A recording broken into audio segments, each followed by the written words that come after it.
Can I ask those of you who are making your way in, if you can take your seats?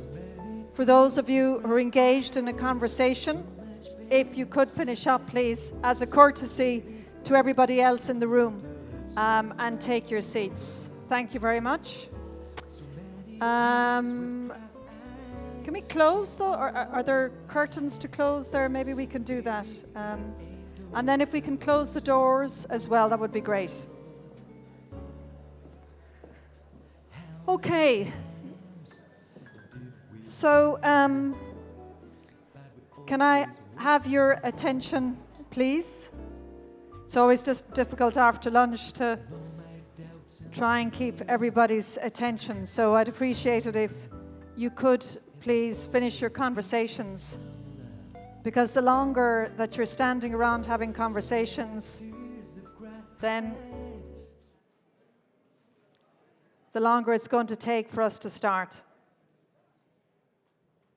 Great, okay. So I hope you enjoyed your lunch and got a little bit of sunshine. Beautiful weather here today. Just a reminder again about your headsets. So if you do need interpretation, then English is on channel 1 and French on channel 2.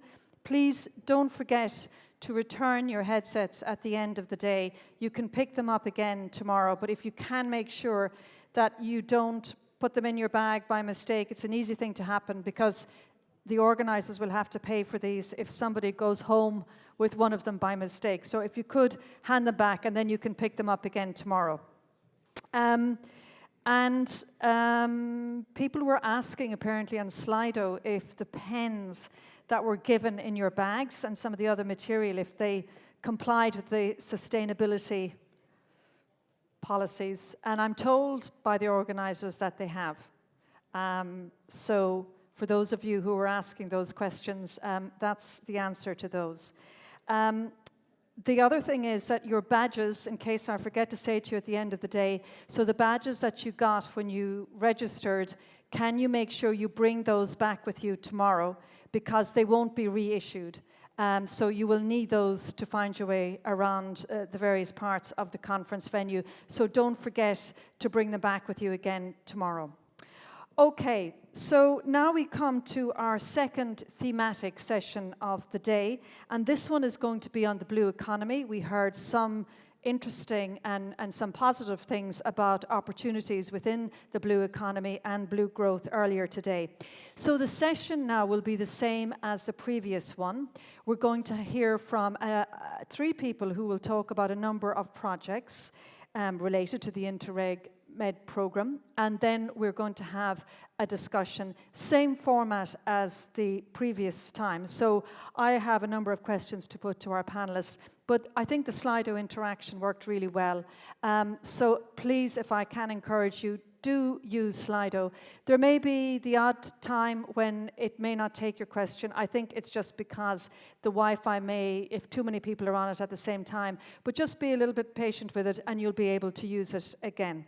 And we will, as we did before, be taking your questions and putting them to the panelists. So now to make individual presentations on projects, I'd like to invite our 3 guests on stage. Professor Diego Vicinanza, Professor of Coastal Engineering in CONISMA, the Italian National Inter-University Consortium for Marine Sciences. He will talk from a capacity building angle. Professor Spyros Niavis from the Department of Planning and Regional Development with the University of Tassila. He is an economist. And Professor Yannis Chatjigeorgiou, professor with the School of Naval Architecture and Marine Engineering with the National Technical University of Athens. Professor Yannis will talk from a research and development angle. Okay, so gentlemen, I think you're all giving individual presentations. So if we can start off with you, Professor Vicinanza. Thank you. Good afternoon. Okay. Wake up, first of all, because I can understand just after lunch it's not really easy to follow presentations. So I'll try to wake you up in a way. So First of all, we can... okay, sorry. Is that your presentation? Yeah? Good. Okay. So we start with trying to understand something more on blue growth. So it's clear that blue growth is related with the resource that is the sea, is a natural resource. And clearly, the things that we have to clearly understand, and that there are a lot of possible developments in these sectors.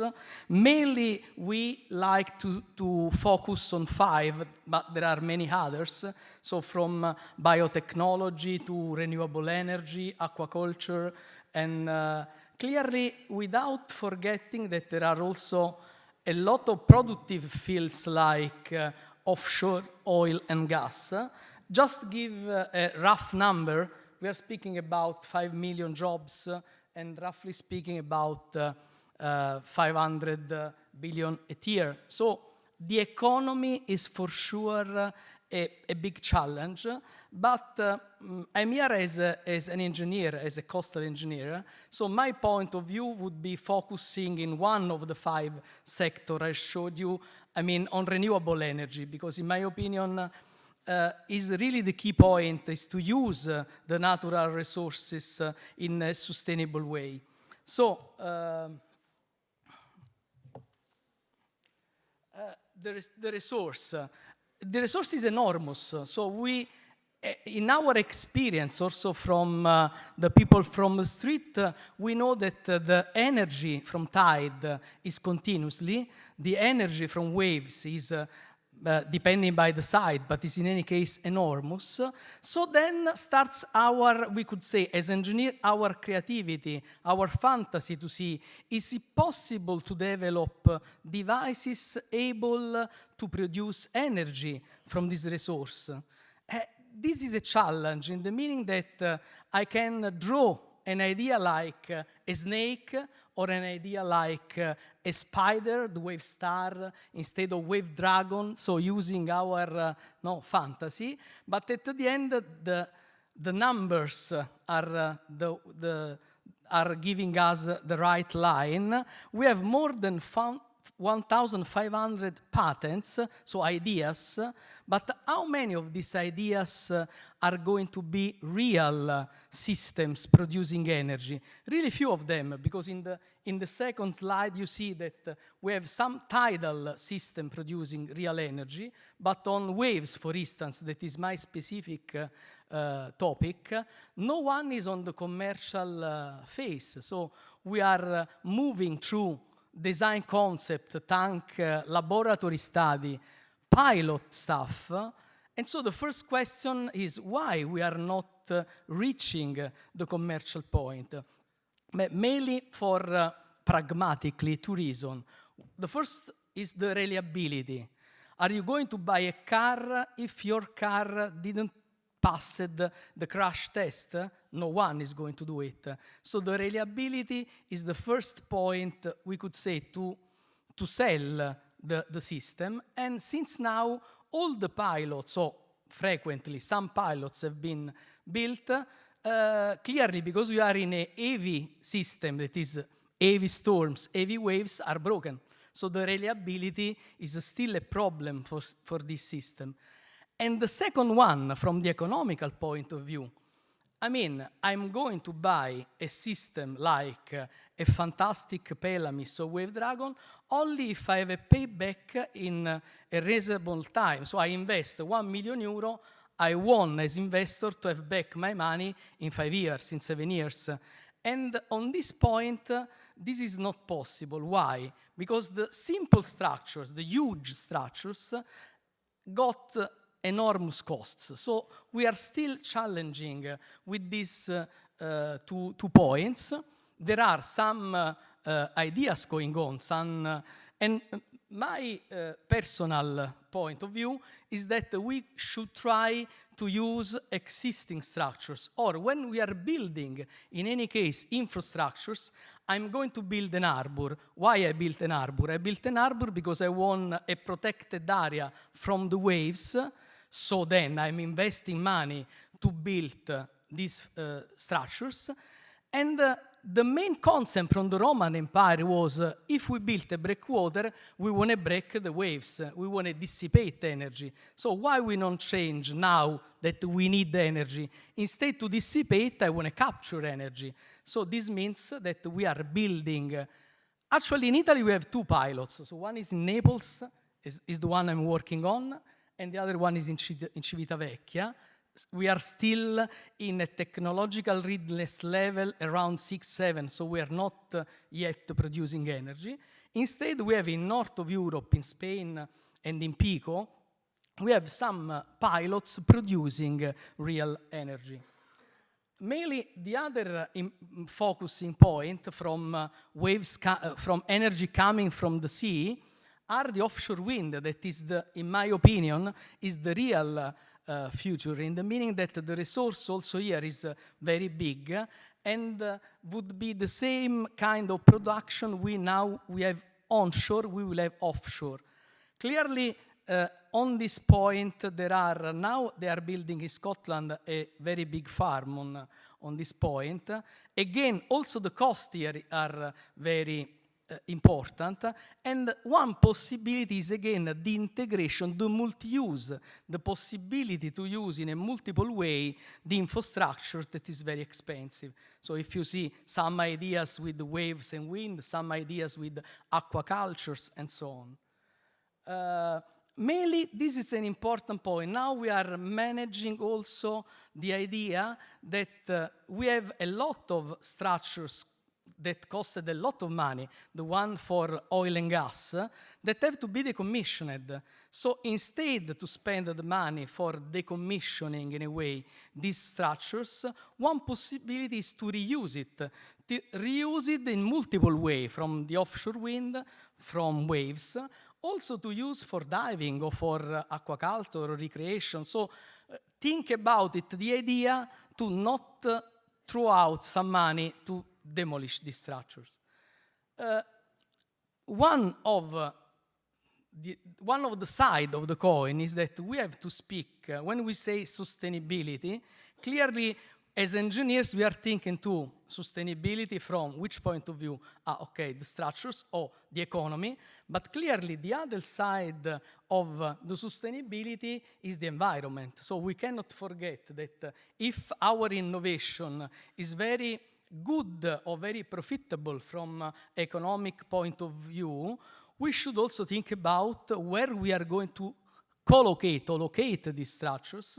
So means marine spatial planning, means that the environment in our idea should be central, in the meaning that if I'm using a part of the land or a part of the sea and using this part of the sea, I'm producing something, but I'm destroying something else, this not be a good affair in a way. So the solution could be to think solutions that should be passed in any case, some tools that we got it, that are we could say the impact assessment.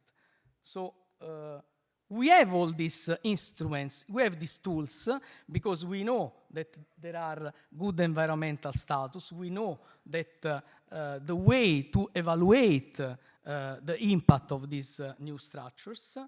And the last point that I want to focus is the fact that frequently we speak simply between scientists, between engineers, between politicians. It's really difficult that we speak with the common people. So one of the nice points that is the citizen science is to go a step back and start to speak with people, explaining what, if I'm building an offshore plan, there are positive and negative effects, but showing that is better than something else. Is better, in my opinion, than to have a nuclear power station, is better than using energy coming from the oil or from gas. The last one, I lived for 5 years in Denmark, and I was teaching there, and I had in my hand all the environmental report on the offshore wind farm, and I can tell you, because this is a long discussion on this, there is really low impact, in the meaning that the birds are not dying, the mammals are still going there. So there is a really minimum impact on these structures. Thank you very much. Thank you very much. Thank you very much for that. And now we're going to hear from Professor Spyros Niavis, and he's going to talk about his projects from an integrated coastal zone management angle. Okay. Good afternoon. I'm Spyros Niavis, and I come from the sustainable tourist community. Okay, it's not yet sustainable, but I can see a lot of people working towards this direction.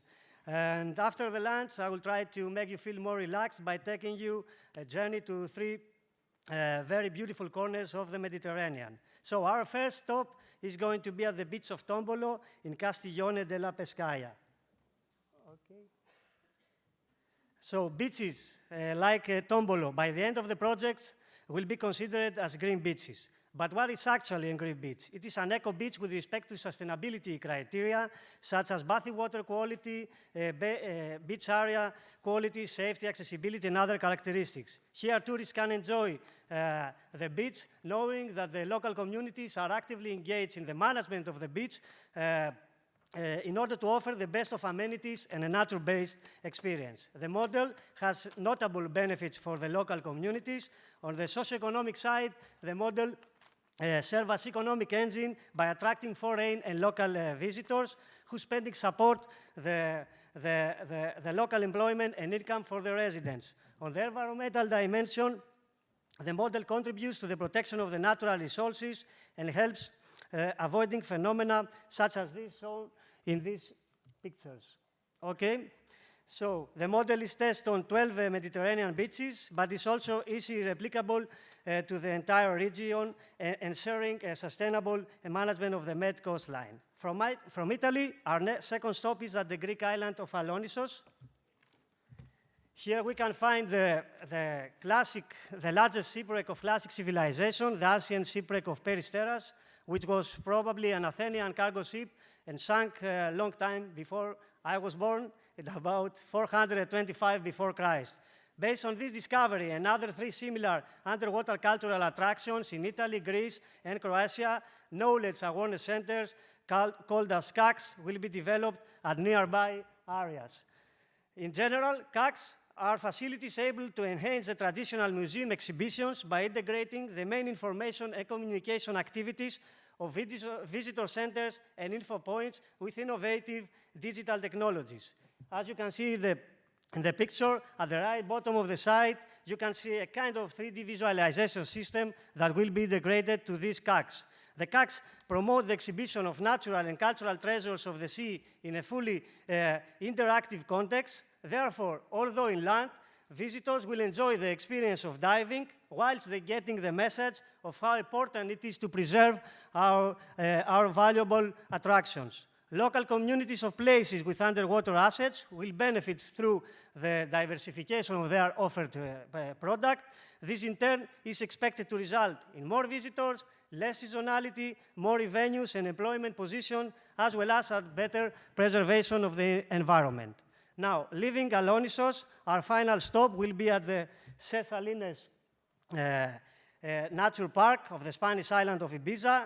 Marine protected areas, called as MPAs, such as the Cesalinas, are very important for our marine ecosystem and at the same time very fragile.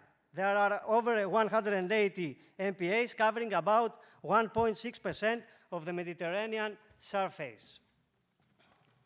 The figure is increasing, so it is very important to improve the quality of the management of these MPAs by supporting and providing accurate information to their authorities, which are mostly local public organizations. Among other tools, the GeoPortal, seen at the right side of the slide, is being developed for supporting 4 MPA management authorities and could be used as a means for better MPA's valorization. This tool allows them to exchange important information on issues such as biodiversity and environmental status, distribution and intensity of human pressures and other characteristics.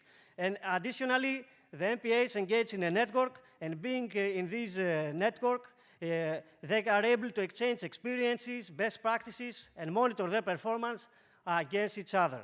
The better manager could lead to a better protection of the ecosystem while ensuring that uses of socioeconomic importance for the local communities will be developed in a fully controlled context.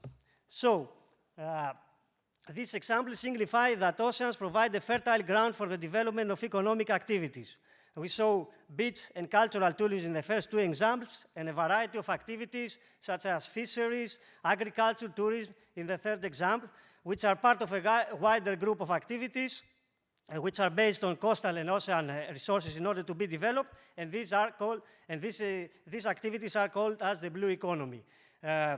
Earlier, Diego and Mr. Kremlis showed that the contribution of blue economy is substantial, both to economy and to employment, but despite its notable contribution to social and economic growth, blue economy may generate negative externalities made due to the fact that the different uses are competing for the same, often limited, coastal and marine space. This competition may result in the emergence of conflicts, which in turn may lead to environmental degradation and socioeconomic losses. Illustrating, we all know that an oil drilling platform may lower the attractiveness of a tourist destination.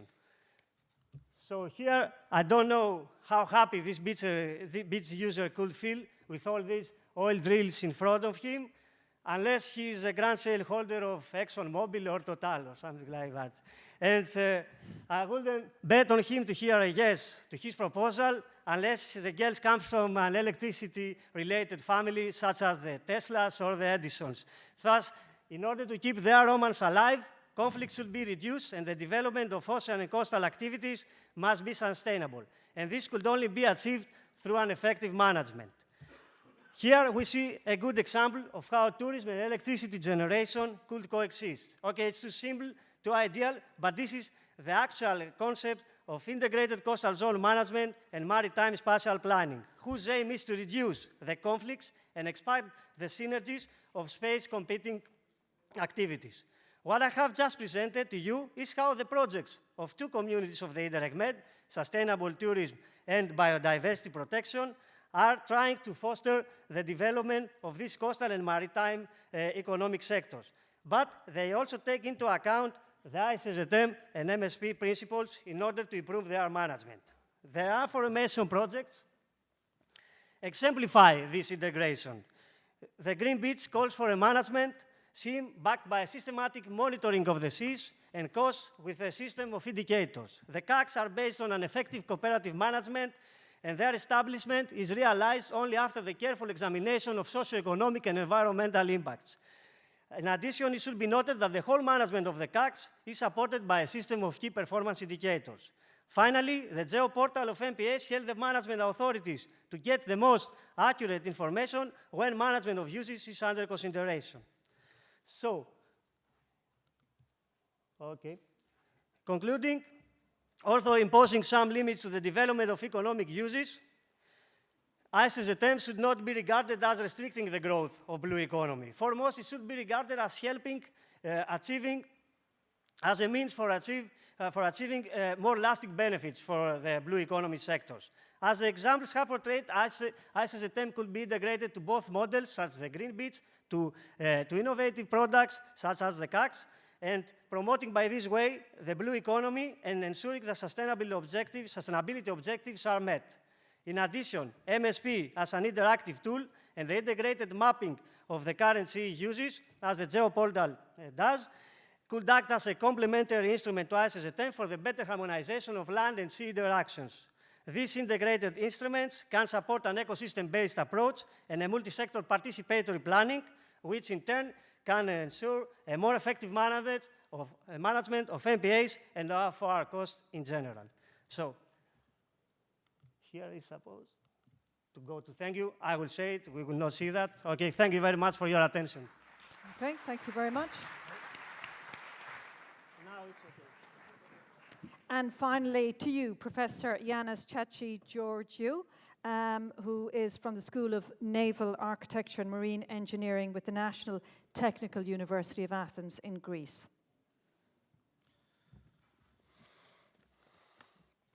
So, ladies and gentlemen, good afternoon. I'm going to speak about research and development. Actually, to my opinion, should not be research and development, should be research implementation and development. Research and development makes money, and money can be made by novel ideas, by innovation.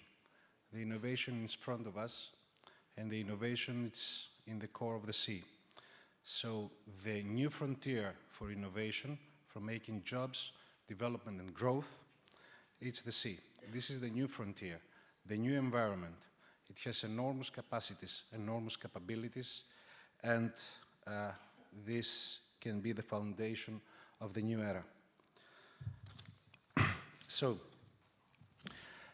marine renewable energy gives to the European Union the opportunity, and in particular the Mediterranean, to generate economic growth and enhance the security of its energy supply, and in order to foster competitiveness for economic growth through the technological innovation. The position of the European industry the position of the European Union in this sector, it's quite strong at the moment because of the key players in the market are based in Europe. Innovation through R&D can allow the European Union to generate export opportunities for both technology, know-how, and state-of-the-art of this technology, and to ensure that the European Union can secure its industrial leadership. Of course, the public support is needed, especially at the early stage of this endeavor, and can make sure that the energy sector can play a crucial role in the future. In order to increase the innovation capabilities, it is imperative that all these actors, the key actors, the key players in the area, should be closer in order to have a shared understanding on the issues and to tackle the challenges in order to collectively devise some solutions, workable solutions.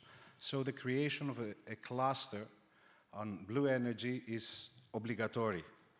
And of course, this cluster should include partners that are assisting or they are providing products, supplementary products on research and development.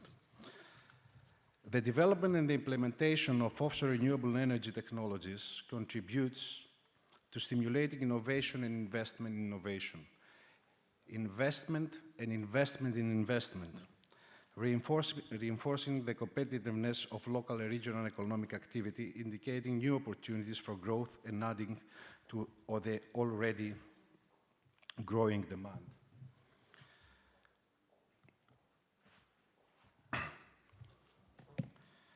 It stimulates the development of high-tech sustainable infrastructures in cohesive investment areas, promotes business activities, the establishment of efficient business networking, and the collaborative research and development and the enhancement of competition among the involved enterprises in the field of offshore energy. The European Commission has highlighted the importance of the blue energy as the new driving force for making growth and making jobs, and to secure the energy supply and enhance competitiveness. However, the Mediterranean region, and especially the involvement of the Mediterranean region and the Mediterranean countries in blue energy is still in embryonic phase. There are several reasons for that, but there's not a point here to discuss it further. However, this gap needs to be closed, and it's imperative and it's obligatory to identify the blue energy potential. When I'm saying blue energy potential, it's not the economic potential, but it's the technological potential. The blue energy potential should include, for example, wind potential, should include, for example, the wave potential, and the opportunities given by all these issues should also include the people potential. So, to close this gap, this potential must be identified, and this must be identified separately to each participating country, according to the particulars of each country, which can be defined as physical particulars, legal particulars, technological, socio-economic, environmental contexts. Based on a survey of existing innovative technologies, a database should be generated, a database that should collect all the available data in order to promote research, to implement and to have a development. So we need a concrete foundation, and this concrete foundation is knowledge. So knowledge is based on data. What is the available data? What is the current knowledge? Which is the contemporary knowledge in order to go further into the future?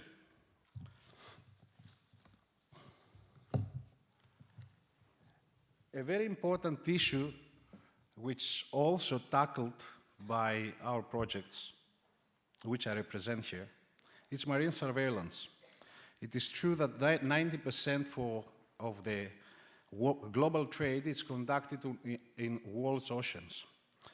To ensure that this blue energy is kept safe by several regions, unwanted facts, just like piracy, regional conflicts, economically based immigration, which sometimes can destabilize the micro-regions in the Mediterranean.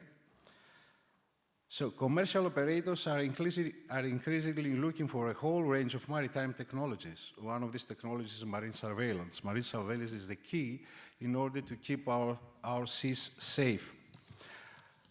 Marine surveillance also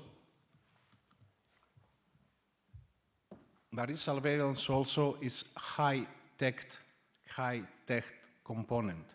So marine surveillance can also play a crucial role in the socio-economic development in Med area.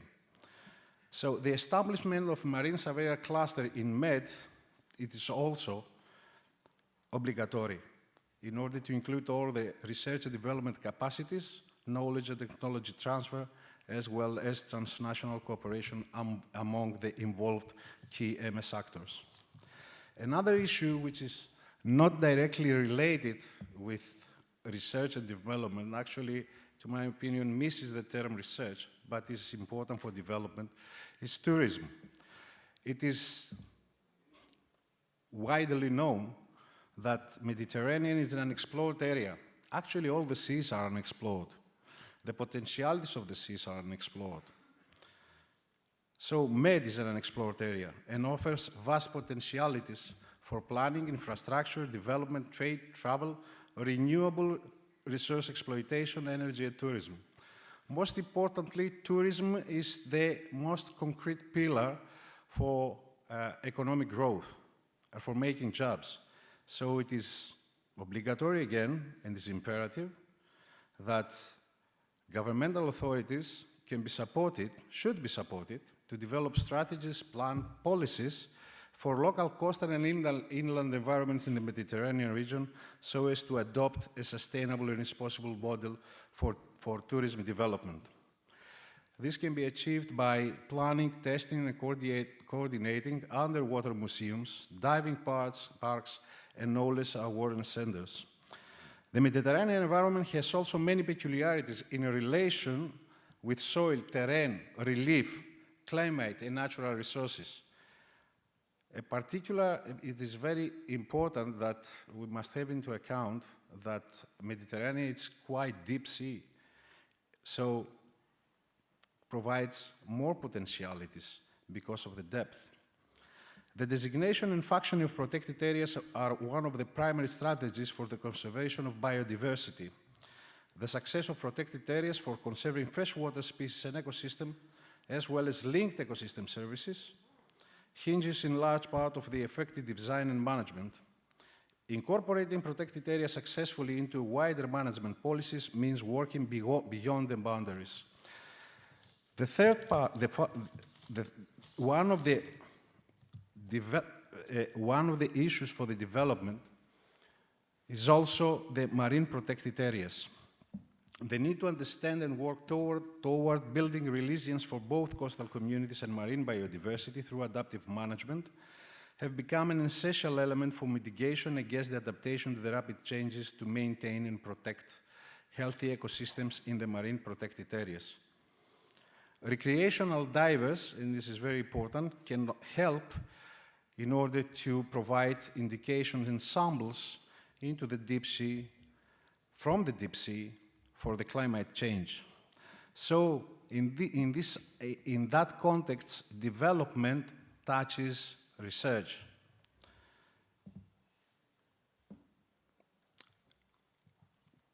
Also, recreational divers can facilitate conservation policies through increasing public awareness on marine environmental issues.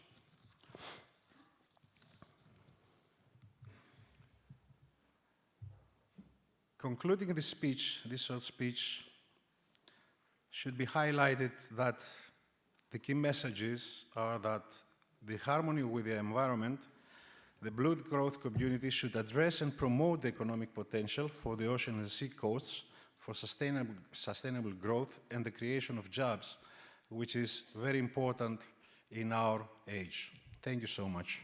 Thank you very much. Thank you very much for that. Very good summary to all of you. Thank you.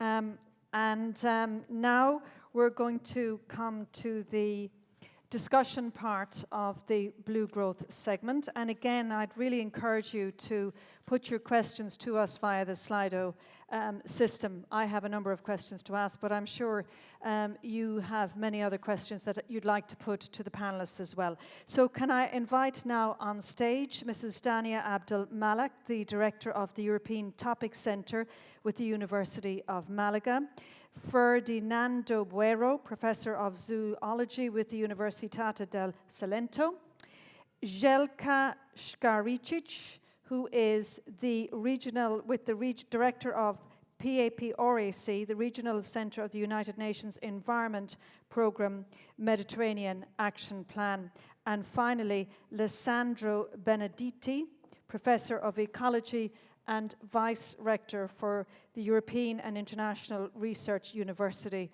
of Pisa. You're all very welcome.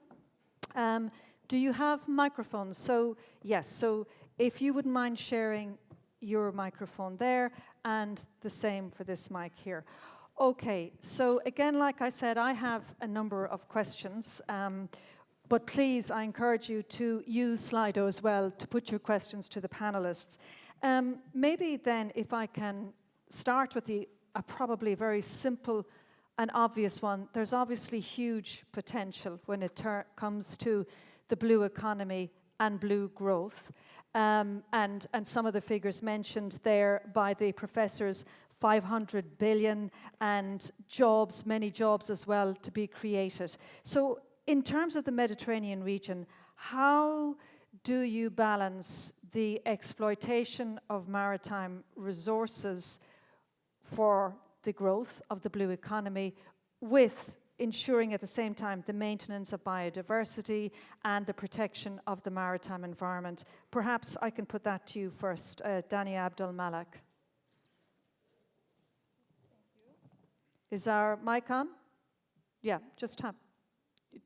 Tap the top of it, I'm not sure. Is this, I don't know if this mic is on. Can we have this mic on? Just go 1, 2, 3. No? Can we get this microphone on? So do you want to tap it again? Okay, is that microphone on? No. Okay, guys, we need to get these two microphones. Okay, can somebody show us how to switch on? I wonder, is there a red button? Okay. Okay, so. Sorry, just before, can we get the microphone sorted here as well, please, so that it's going to be working? Yes, sorry for the interruption. Yes, so yeah, thank you for the question and very interesting, I think, presentations. But of course, I think there's a very important point that's about maintaining a healthy ecosystem in the Mediterranean. And I guess there's no doubt that all these blue growth related activities would have impacts on the Mediterranean.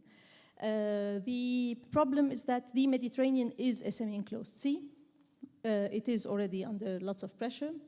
The last decades have got into a new dimension, I would say, of pressures, but also on impacts, which is most important, where areas are really sensitive in terms of biodiversity. So the question here is whether we could do whatever we want, wherever we want.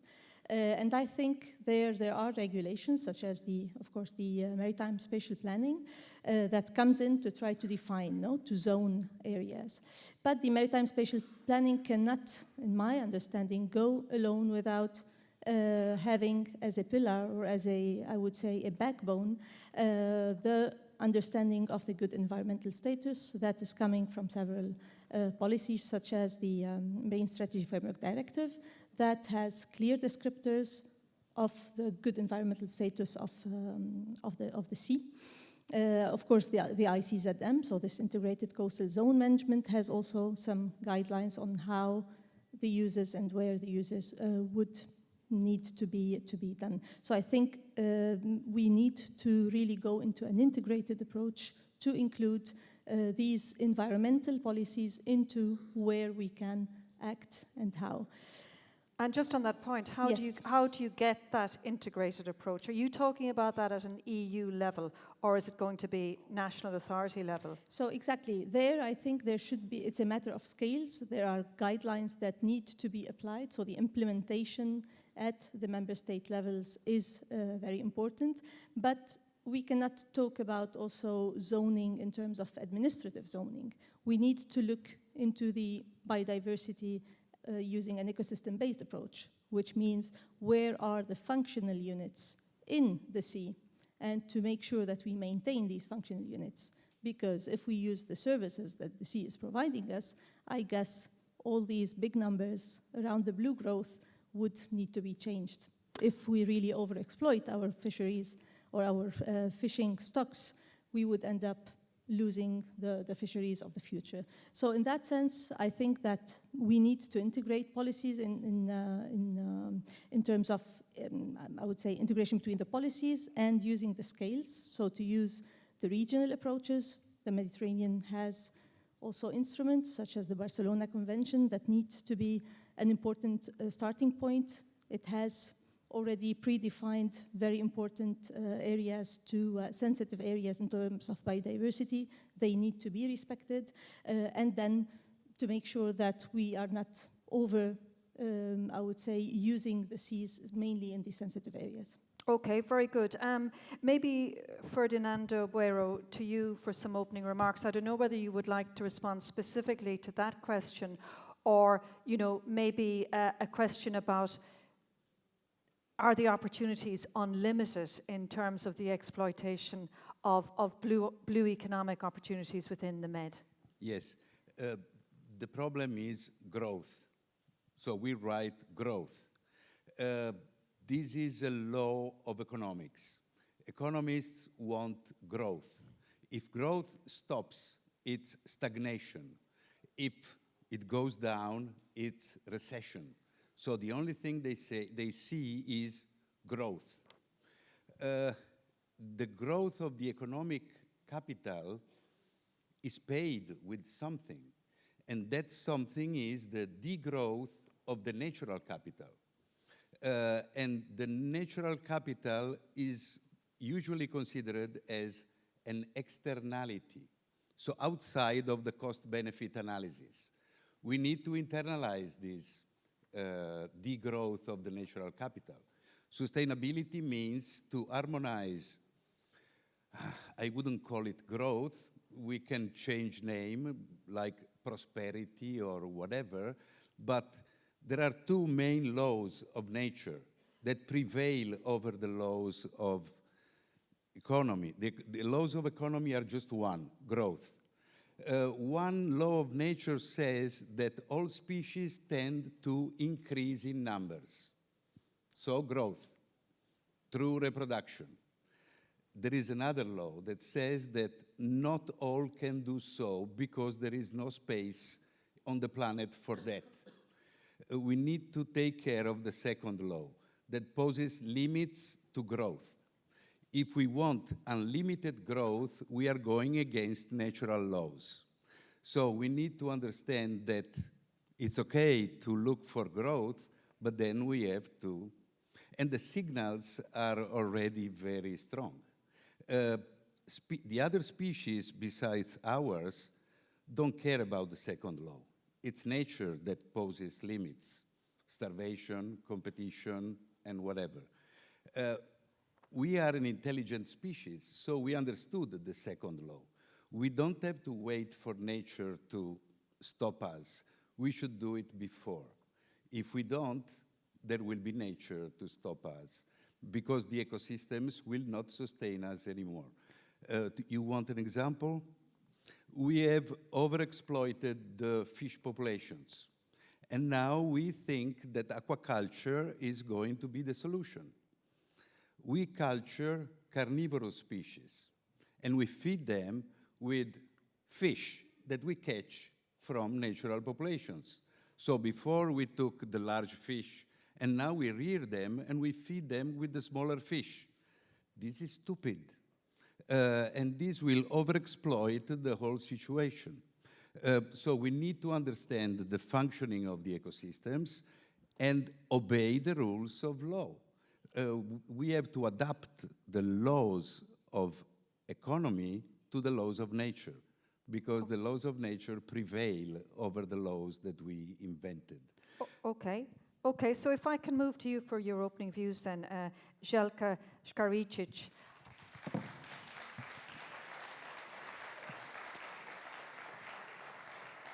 How do we tackle that conundrum? There are opportunities out there to develop, but we're well aware of the way man can behave and that we can exploit and destroy. So how do we make sure we get it right this time round? Yeah, first of all, thank you very much for the invitation. I must also say that I subscribe to everything that was said in this session by previous speakers and also by the colleague panelists. Well, we have seen in the past how people thought for a long time that you can throw anything in the sea, it will accept it without any problem. We saw it with effluents, for instance, you know, in the past, industrial effluents, urban effluents, domestic effluents, and that has created like some 100 hotspots in the Mediterranean. So then the measures came to recover that situation, which are very costly, by stations, the epuration of wastewater, etc., etc. So we should be wise by talking about the blue growth now, because it is really important that we do not grow over the limits of the ecosystem, of the sustainability of natural resources. How do we do that? First of all, we speak about blue growth, blue economy, blue development.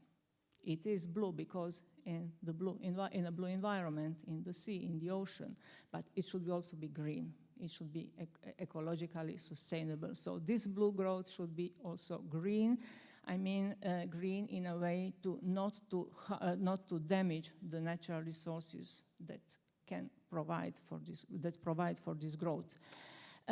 How do we do it? First of all, I think that the science is really important in that sense. Science that has to produce valuable data, quality data, but data that should be then communicated in a proper way to the decision and policy makers. Because for us, it is really important that this data is used in a proper way, that the decision is made on a very informed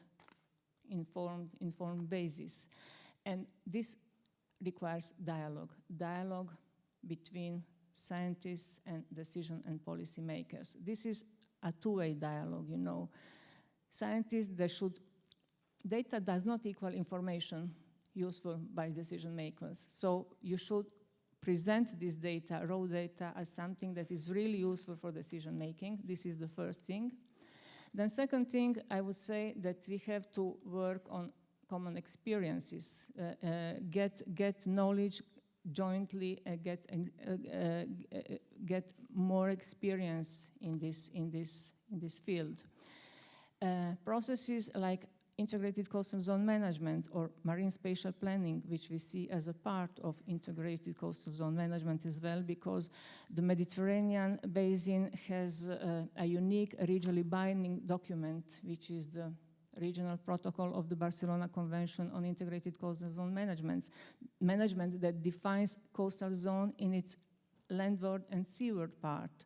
landward until the limit of the competent administrative unit, coastal administrative unit, and seaward until the limit of the until the external limit of the territorial water. So we have to look at this ecosystem as an integrity, as a continuum from land to sea and back, vice versa. We should apply these legally binding instruments. There are also for the EU member states, there are directives that we should be implementing in a proper way. So there are already obligations to mainstream environment in every single sectoral development. This is for sure. And environment in a way that it should be approached as an economic sector as well, because it produces economic benefit, good environmental status. Nature produces services. This is something that we should work much more on.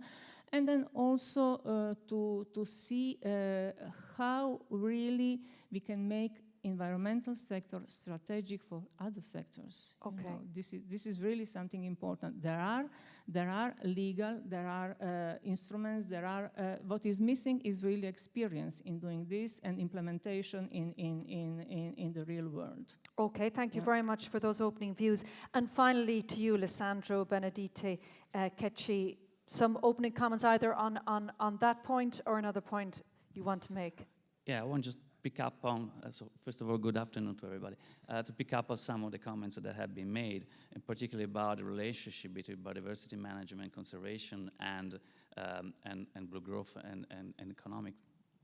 So I think biodiversity is not seen, conservation management is not seen yet as a resource or as a value. Ecology as a discipline emphasize and values biodiversity conservation and sustainable use of natural resources to foster and promote the conservation. So this is in a different silos compared to other marine blue growth or economic sectors that actually are less concerned about the conservation of biodiversity. So I think we need to break the silos, and so to get real biodiversity conservation and management into the mainstream of blue growth. I think this is going to change. We are using a tiny fraction of the full potential of seas and oceans to deliver resources. The EU is actually promoting a more intensive use of seas and oceans at any level. At the end of last year, the SAM, the Science Advisory Mechanism, has delivered a report to the Commission and was asked to address a fundamental question: how can we extract more food from the ocean or in the seas? A main conclusion of this report is that we now have to look at the bottom of basically at the basic trophic levels, because we have depleted fish stock, top predators, and intermediate trophic levels.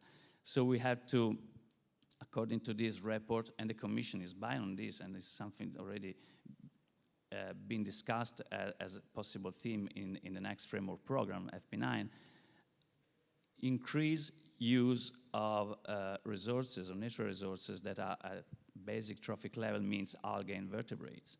And so this is potentially very dangerous, because unfortunately we know what the consequences are in ecological terms of losing predators and top fish predators, because we have been fishing down the food web.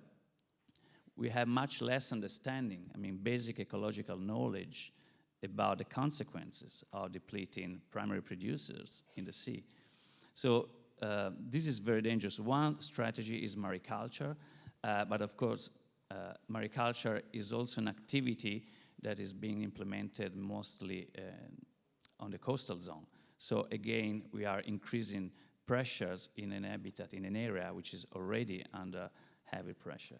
So I think this is, I mean, this is where we are going. It seems that we are heading, we are tracing the idea that the ocean and seas have more to offer, which is probably true, but whether we have a clear mechanism so that we can use more resources and extract more resources from the ocean, but at the same time guaranteeing the sustainability, it seems is still a bit out of focus. So I think here on this area, policymakers, scientists, and stakeholders at large have to think and get together more closely to think and design the future of our sea. Great, thank you very much for that, and thanks to all of you for those opening remarks. We're busy with Slido, I think, so if we can get some questions up through Slido. Okay, so if you can just look behind her, you'll see the questions. If you take tidal energy from the sea, doesn't that have an effect on currents, ecosystems, earth rotation, winds? Tourism is key for development in Med, so how would it help labeling tourism industry to focus on blue and green issues? This is a good one. Are sustainability and growth, are they not contradictory terms? How could you better deal with conflicts of use and land-sea interactions? What are the best tools? Are participatory approaches a key to resolving that issue? Let's maybe just go back to the first one. If you take tidal energy from the sea, doesn't that have an effect on currents, ecosystems, earth rotation, winds, etc.? That's just maybe an example of some resource that could be exploited. It has been already mentioned this morning, but does it have ramifications? So an example maybe of blue growth, but perhaps one with some ramifications from an environmental perspective. Yes, Professor Boero. I have seen a tidal energy extraction farm in Portaferry. They were using tidal energy because there are very big tides. And apparently that initiative didn't have much impacts on what is said there. There was just one person 24 hours a day looking at underwater cameras and at a radar to check if some seal was going to in the vicinity of the thing, because this would have sliced the seal. If they saw a seal, they stopped the thing. So it might be, yes, it might be sustainable. Every time we have to make a cost-benefit analysis and see what are the costs and the benefits and the environmental costs, so the erosion of the natural capital and the gains. But of course, growth and sustainability. This is the problem. They're not really compatible. Think about one thing. On land, we do not extract any resource anymore from natural populations.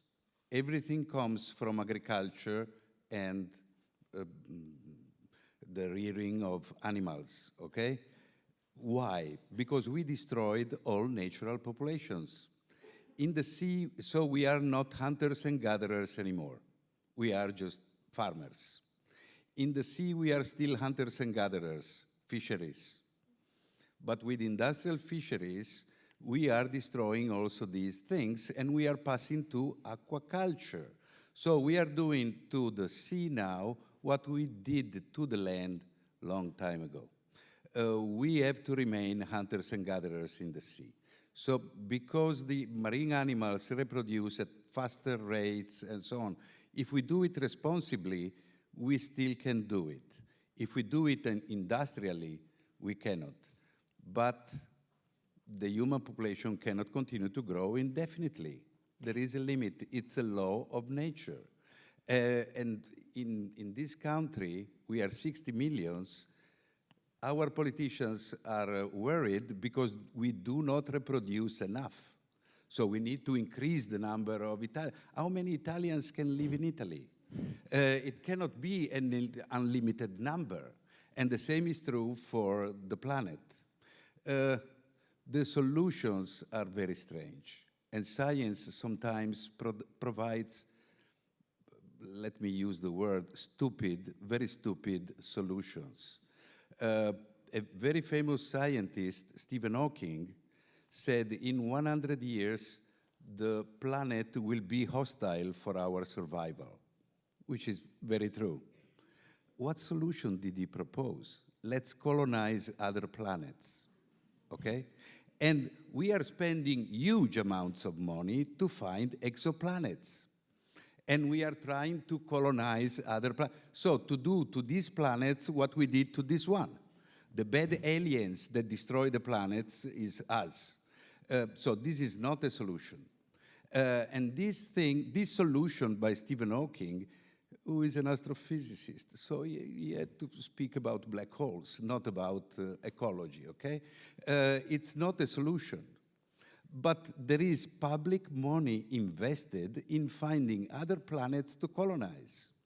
And there are lots of funds, public funds, spent to build colonies in other planets. This is stupid. We say that we have to defend biodiversity. We don't know biodiversity. We don't know how many species are on this planet. The estimate is that they are about from 8 to 100 million. We named 2 million. We spend more money to look for life in other planets than to explore biodiversity on this. So we are having very stupid policies. Okay, thank you for that. And the public must be aware of that. And actually, if we can pull up the Slido questions again, and Elon Musk, I think, is talking about putting 1 million people on Mars, isn't he? Because he thinks there'll be another world war, third world war, and we might as well have some people on Mars.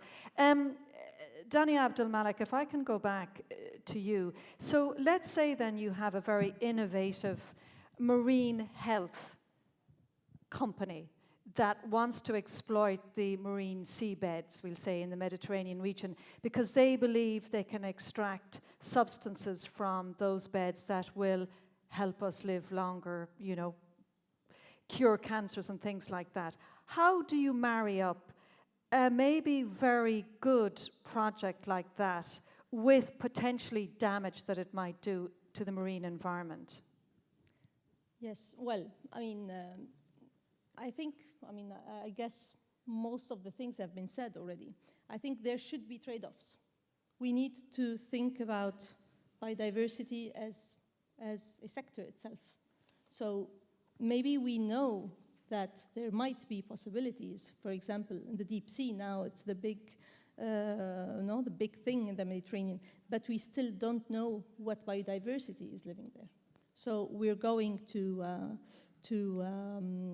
I would say, to use the resources in places where we don't know what's in there. So I think there is a decoupling between the progress of innovation, of development, of these big blue growth ideas, and really our knowledge of our environment.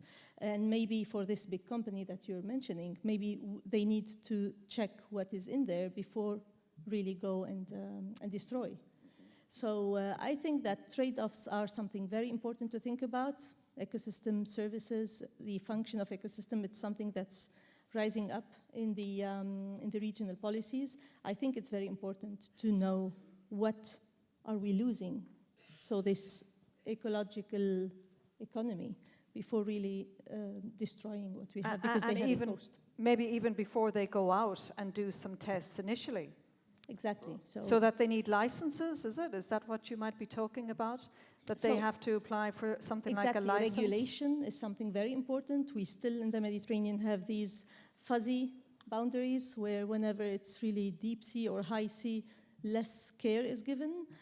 Of course, if we keep that running more and more, we will be losing more and more, I would say, functional capacities that the ecosystem is providing us, and losing it before really understand what potentials it has. Okay, let's look at some more questions. How do privacy and data protection issues affect marine surveillance? Is that a question that any one of you wants to take on? I know this issue about, I have a comment. Yes, just pick up the microphone there. Yes, good. It works. No, I was saying I have a comment that cuts across different questions. Not the answer to the question, but I think it's something relevant to this, is that to address this question, actually, we need to take action and make decisions. And these are management decisions, and no single decision will be the correct one. So we need an approach that allows us to learn about our decision for the future. And this is called adaptive management. I haven't heard much, listened much about this, but I think the key is to treat decision as experiments, so that for each decision we can derive an expectation. What is the expectation in terms of rewarding, in terms of conservation of biodiversity, in terms of money? And then we can set up measurements to see how close or how far from that expectation we go. And then along the process, we can track the response variables, so we can measure what is, which decision, which aspect of the management decision can be improved to make better at later stages. So I think adaptive management is something that should really be on board as a concept to address many of these questions, which basically all of them require some decision. And keeping in mind that no decision will be the perfect one, which is probably impossible to achieve, but we need to learn from our decision to make better for the future. Okay, and just before you come back, Professor Zeljka, Skaricic, did you want to comment on what has been said already, or any one of the questions? Well, speaking about adaptive management, this is one of the principles of the ICZM process. So yes, absolutely, that should be the concept that we have to keep in mind.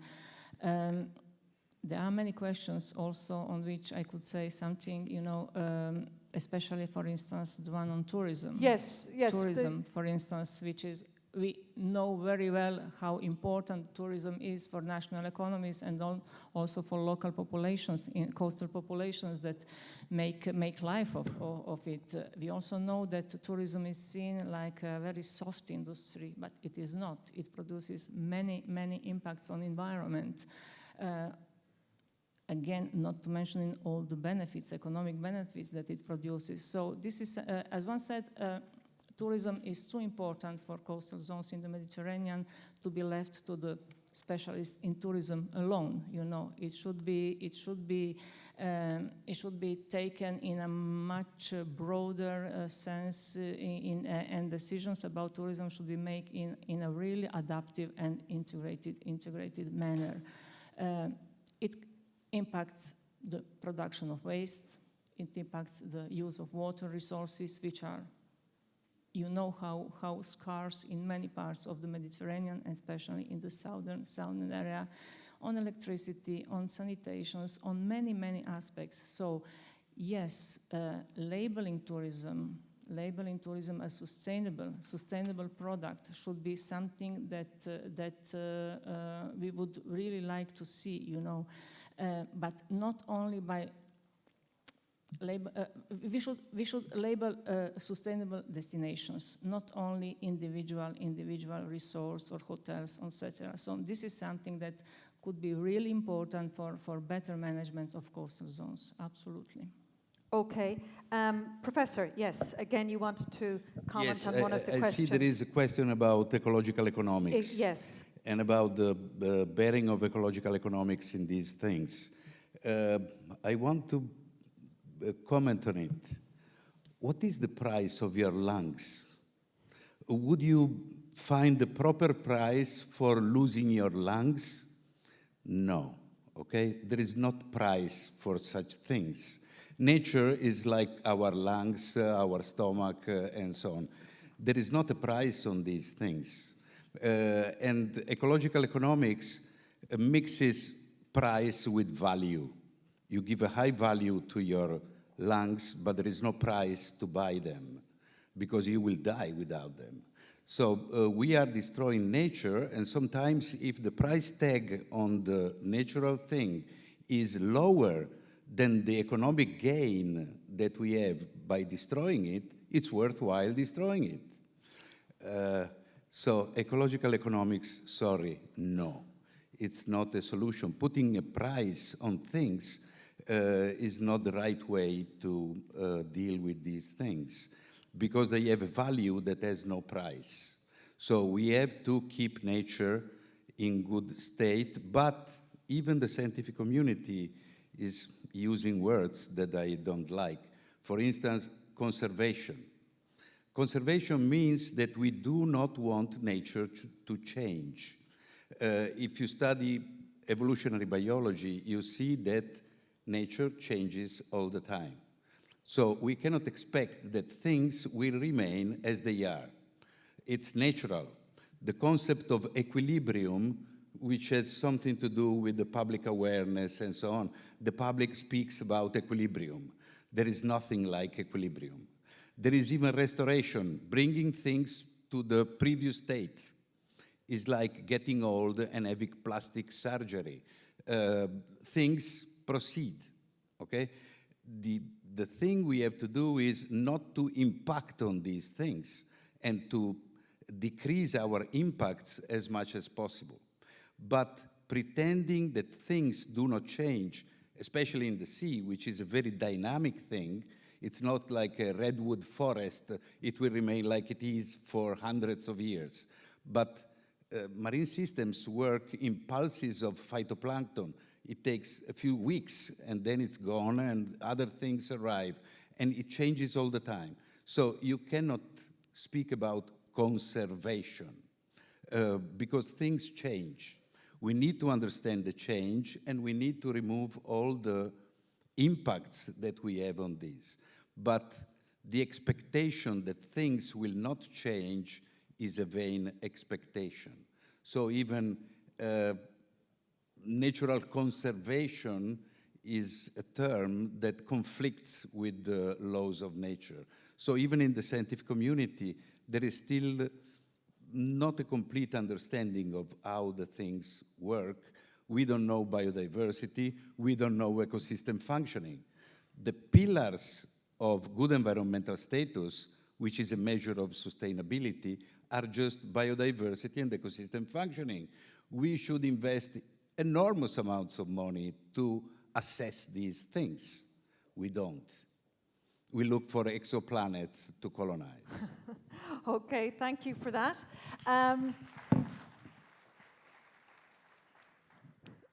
So if you have more questions, we're getting a few more.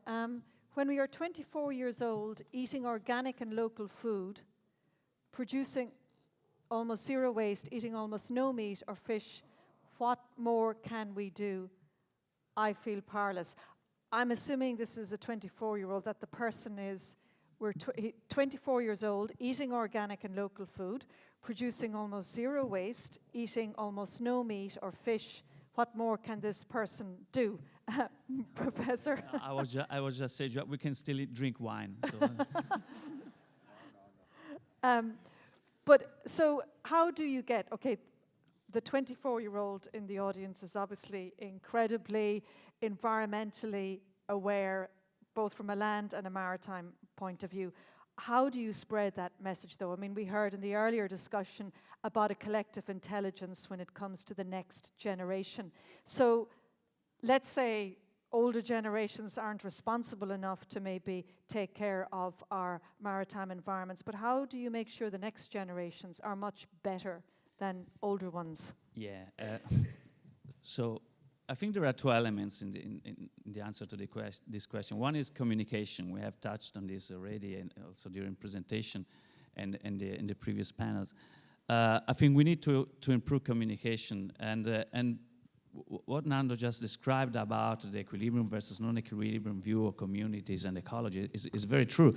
But one barrier to communicate this is that if you tell a policymaker that we have very clearly defined reference states, that's something that can be easily communicated. You say we have a distribution of possible states so that we have variability, that becomes a barrier. And they're playing the game. So we have to improve communication to tell them the truth, not just what they expect or people expect to understand more easily. So communication is really the key. But the other element is also how we prepare the next generation of experts that can cope with an evolving landscape of blue economy and blue growth. And so here is where I think in terms of higher education is a very important element. So to have a vision at European level of new graduate and postgraduate programs that prepare the next generation of experts. And I think this will require academia interacting with industry and stakeholders at large, because the expertise that is required to manage this complexity is quite different from what is the preparation of a career in science or on very specific topic. Here we really have to integrate and cross-cut across disciplines. So we need people that are prepared to understand ecological principles and use them, and along with ecological, economic principle, or that have a background in engineering and other disciplines. So we have to invent how to balance, because of course there is a balance and a limit to which we can form a generation of experts with such a wide perspective. Not too much focus.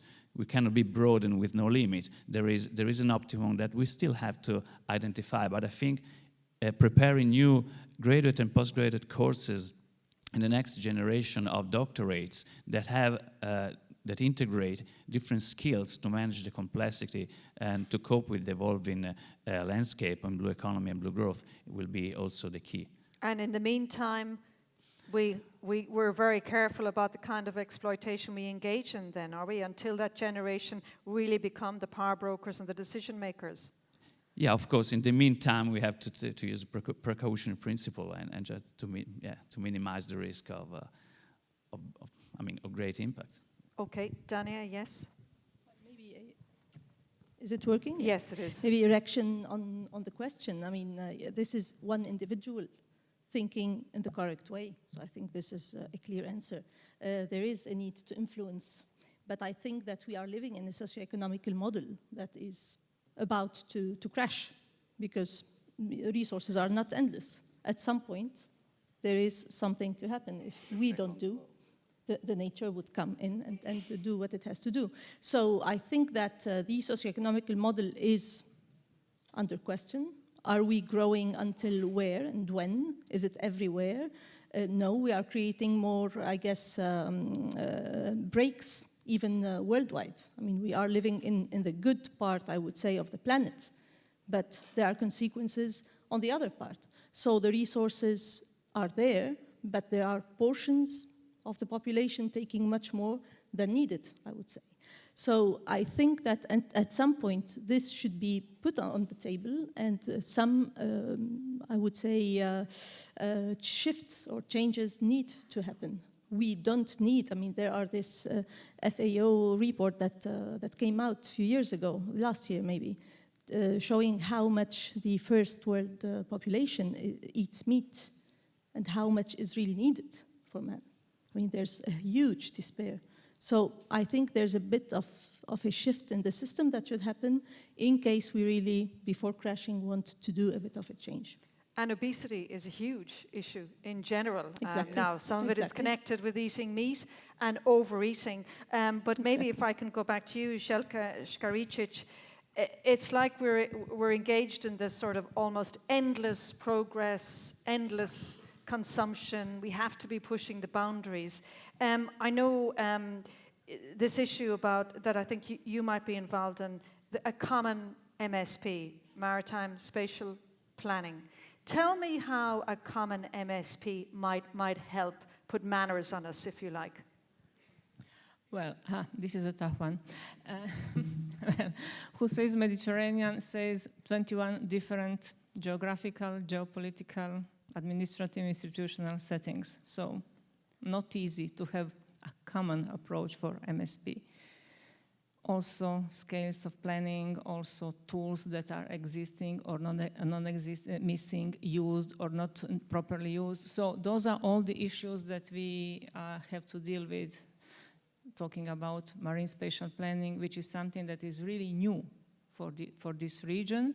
To this, I should also add the differences between the status. Some countries are member states under the directive, others are not, but still I cannot imagine how you can make a marine spatial plan for Adriatic or, for instance, for the Alboran Sea if you don't take into account what the non-EU member states say. So this is something that we should address in the Mediterranean, all this diversity and all these differences among the riparian states.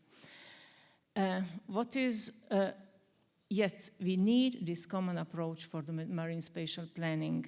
We need it because marine spatial planning, with its integrative, participatory, and let's say approach that will allow to everybody to work on conflict resolution and compromise, which should be seen as a gain for everybody and not as a loss. You know, this is something that we really need. So how do we do that? By working on methods, on common methods, by working on tools which are still missing, by knowing better our common sea, by gaining experience through projects, because we are still at the phase of pilot projects in the Mediterranean with regard to MSP. We cannot say that this is a generalized approach. We work to learn and to better know how to apply this approach. In the Barcelona Convention, we are for sometimes aware, and the countries are aware of the need of something that should regulate this issue, this very new issue especially for Southeast Mediterranean. And we are at the last conference of the parties, a decision was adopted to prepare a common regional framework for ICZM and MSP in the Mediterranean.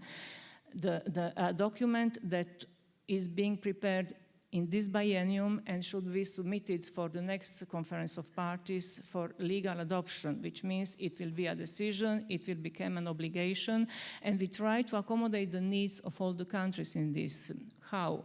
By promoting marine spatial planning as a way to, as a vector for blue development, blue economy, insisting on good understanding and tackling land sea interactions, because we know that there is no maritime activity that has not impact or has not something on land. So this is really important that we see how these land sea interactions function.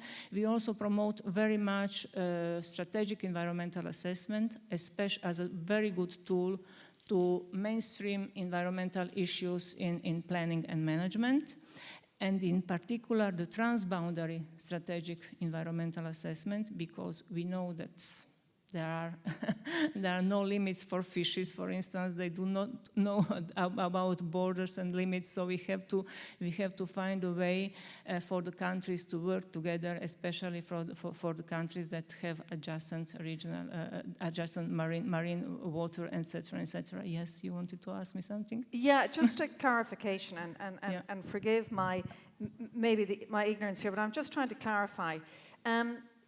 Can anybody go out into the seas at the moment, European seas, Mediterranean seas, and maybe explore for something or do some tests? Or do they require communication with maritime coastal authorities? Absolutely no. It's not that sea is everybody's property, is national property first, and then property of everybody, you know. So you have to have authorization, you have to have licensing, you have to have many guarantees that there will be no harm, you know, for the environment. Although I must say that the implementation is the one that the system is good. It's conceived as a quite a good one, but the implementation is the one that is not so the implementation very efficient. Is not strong. Yeah. I mean, it is always a question of implementation. I must say that the European Union, the Barcelona Convention, even at the national level, there are very good sets, very appropriate sets of regulations and laws, but it is always the implementation that is not efficient as it should be. Okay, can I go back to you, Lisando, Benedetti, Cecchi? I don't know whether any one of those particular questions, we've got a good few more questions. Can we speak about Mediterranean regional policies and sustainability without addressing the theme of migration from southern to northern side?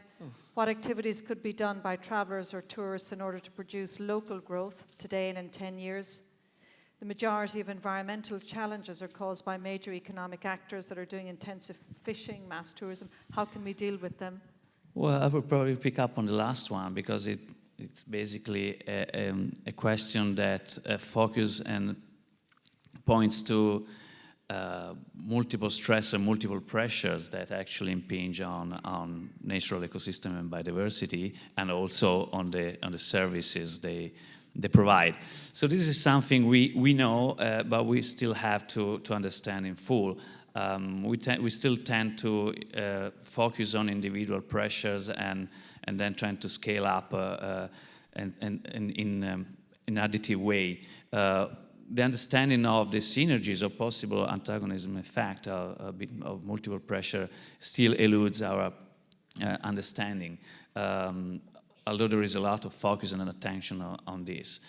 So when we have fishing in combination with other local pressures, we have a hope, at least from local authorities, to regulate these, and there might be a prospect to improve the situation.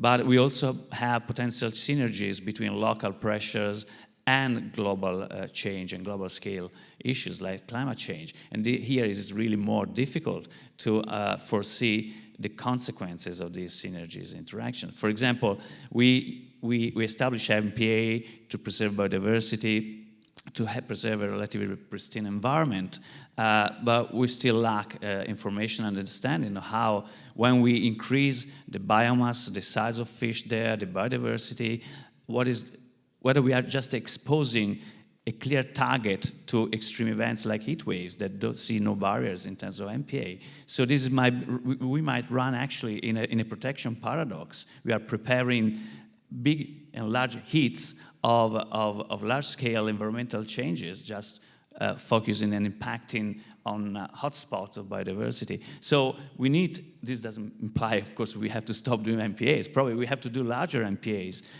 after we understand the dynamics in space and time of these heat waves or other large-scale phenomena. So this is all to say that we have really in front of us, there is a complex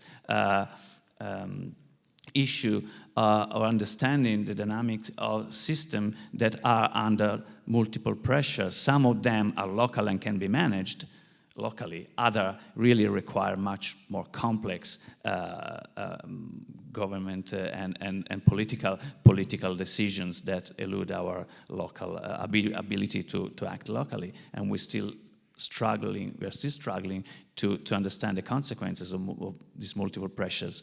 And here is where fundamental research should still be supported and funded to provide a clear understanding of the consequences of this. Are the surveillance methods working when it comes to overfishing or intensive? Are there, sorry? Surveillance methods working when it comes to overfishing or intensive fishing? I mean, surveillance, on paper we have a scheme and we have protocols, but it's something really that need to be implemented at a broad scale. When we come to surveillance, we have heard in one of the previous talk, is really a sector of monitoring, of course, is of fundamental importance. The way we do this is still very, there is a discrepancy in the way we measure changes in the physical environment, because we have sensors or tools that are allowed high resolution, full spatial coverage. So to track changes, for example, in sea surface temperature over broad scale with high resolution from satellites. We don't have similar sensors that allow us to track changes in biodiversity.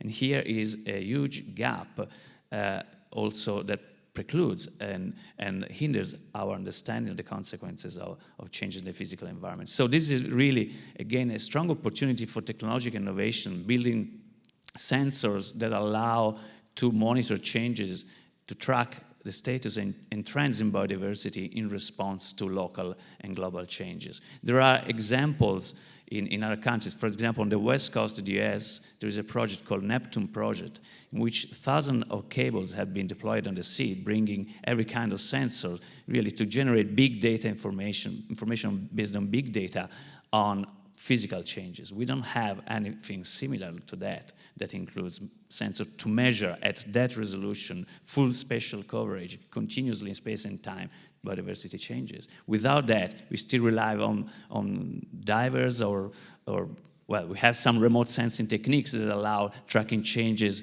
in biodiversity, but this is limited to habitat forms or a few species. So that's a gap that is important to fill. Okay, we've about 5 minutes left or so. Maybe Professor Boero, if I can go back to you about the last part of that, the mass tourism aspect of it. So because we were, we heard earlier during one of the presentations, we saw this lovely image of, was it a single person or a couple on the beach, and there were windmills, and it all looked fantastic. Yes. Italy has several models of tourism. One is Rimini, where there are millions of people on the beach. There is a counterpart. Many Italians go for their vacations in Greece. They go in these small islands in Greece, they come back and they say, wow, I was in this place, there was nothing. Nothing is a very big value. If you destroy that nothing and build hotels and all these things, you will squeeze the tourism for a while, and then it will stop because you destroy the natural capital that lures tourists towards you. So this is, tourism should be not only restricted to the month of August or whatever, so we have to improve the selling of our nothing, because there are still lots of places where there is nothing, and this is very valuable.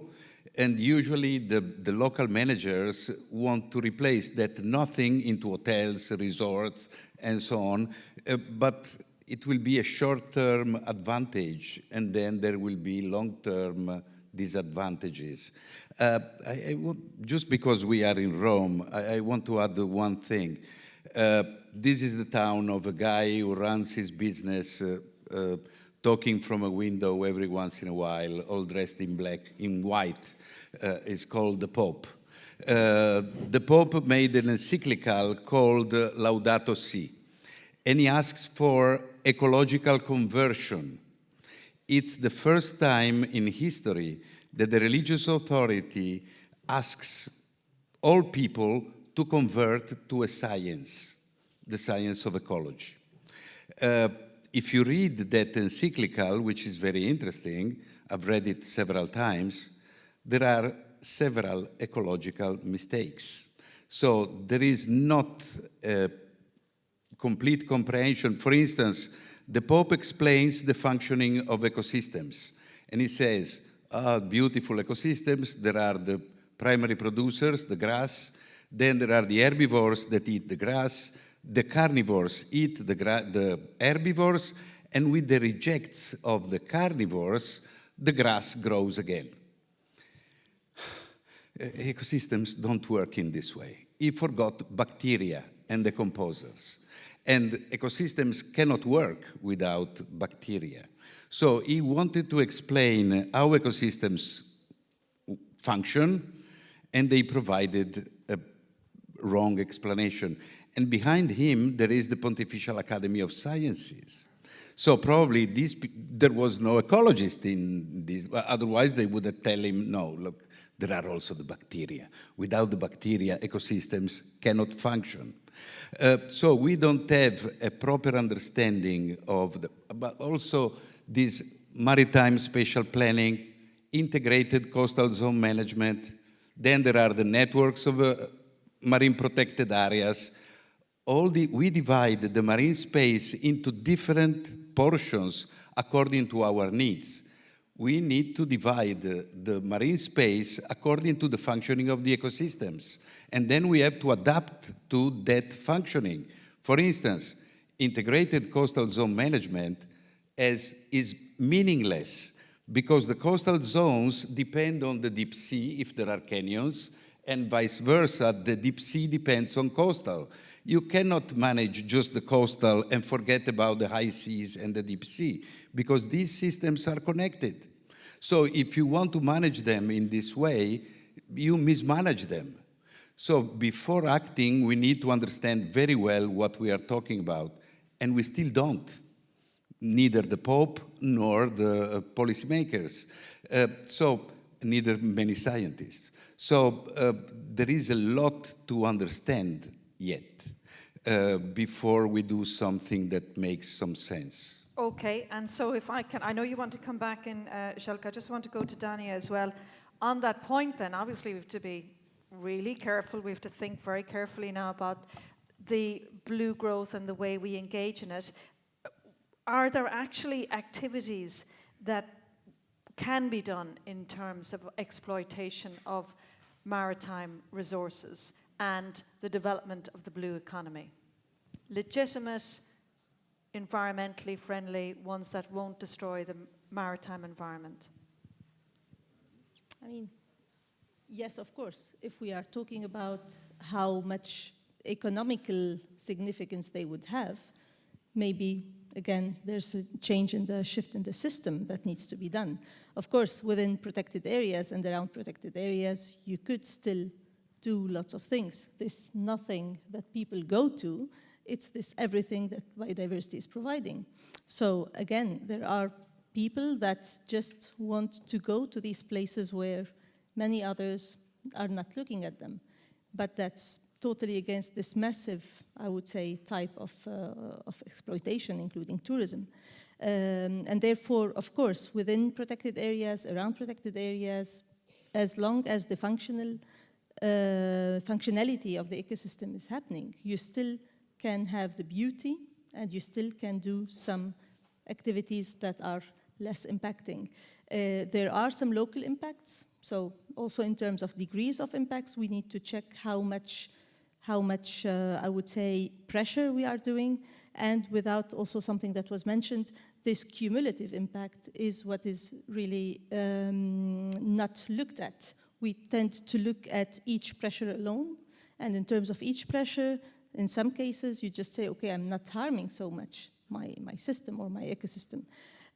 But if you check all the cumulative impacts that are coming from the different sectoral activities, you would end up in harming. So I guess that any activity would have an effect, but in case of finding a balance, I'm sure that maybe with the need of a shift in the mindset of people, of course you could reach something that is now highlighted as sustainability, that in my understanding, it needs to be better defined. What is sustainable? What are the uses that we still can do, but we still keep a proper function of our ecosystem happening? So I think this is the balance that we need to tend to work with in a governing system, different stakeholders, to set a compromise. Okay, and final word to you, Zeljka Skaricic, before we wrap up.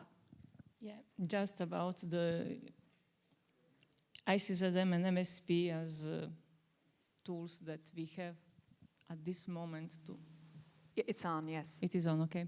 To manage our coastal and marine territories. Actually, they are not perfect. I fully agree with you, but they are the best that we have at the moment. If we think that every single process, every single instrument, every single law or other kind of instrument has to be implemented by someone, then you have to limit its responsibilities and put some definitions, some borders, some limits there should be an administrative or institutional setting that implements something, but in the very base of both processes, there is the concept of ecological integrity, ecosystem-based management. Otherwise, they cannot function. So this is something that should be really, really pointed out in this discussion, because we have ICZM that goes until an administrative border, but when you deal with some issue, then you have to look to the integrity of the ecosystem. You know, you define the ecosystem in function of the problem that you deal with. Otherwise, you cannot do it. So this is really one of the basic. The problem on the base of the ecosystem. Both, both. Yeah, yeah. The ecosystem cannot adapt to your problem. Absolutely, absolutely. I I mean, to the ecosystem. Okay. you have a problem, then you see what is the proper limit of the ecosystem that you have to deal with this problem in that case. Otherwise, you cannot do it. I mean, it's for a long, even before marine spatial planning, coastal zone was managed regarding the watershed. Otherwise, you cannot do it. Watershed that impact also the marine system. So this is really something that is at the core of those two approaches. Okay, thank you very much. And at that point, we leave the discussion. But thank you very much, Dania, Abdul, Malak, Ferdinando, Boero, Zeljka, Skaricic, and Lisando, Benedetti, Cecchi. And again, forgive my bad pronunciation if I got some of your names wrong. Thank you so much for that.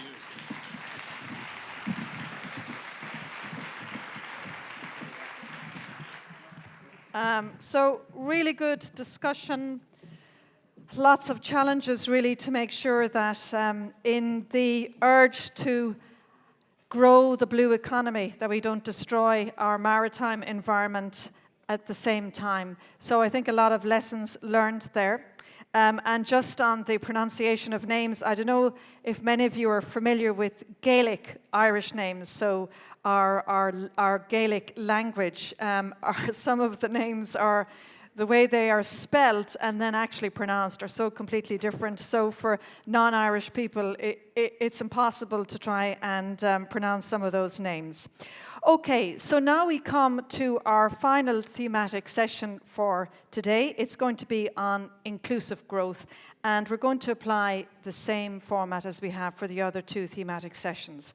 So we're going to have 3 people who will present some project results, and then we will have a panel debate afterwards. Thank you again for submitting your questions through Slido. It gives us a really, really good indication of the kinds of issues that you're concerned about. So if I can ask those of you who are on the edge of the room, if you can close the doors, please. And now can I invite our 3 presenters who will be making their individual presentations to join me on stage. I'm getting a sense that there's a bit of noise in the room, so if you wouldn't mind, please quietening down for courtesy to our 3 presenters. So Adriana Agrimi is the Head of Research, Innovation and Institutional Capacity section with the Apulia region, the Department of Economic Development, Innovation, Education, Training and Employment. And then we have Luca Santarossa, an International Projects Manager with Federpaci Europar, Italy. And our final presenter is Francesco Molinari, from the Social and Creative Industries Community Italia, an international researcher and consultant in innovation projects and programs of European, national and regional levels. So I think you're all going to make your individual presentations. So Adriana, if I can invite you first. Thank you. Good afternoon. I will introduce the capacity building perspective, starting from, shortly, the definition of inclusive growth. Inclusive growth is one, of the 3 pillars of the EU 2020 strategy, and it aims to offer equal opportunities for all of society.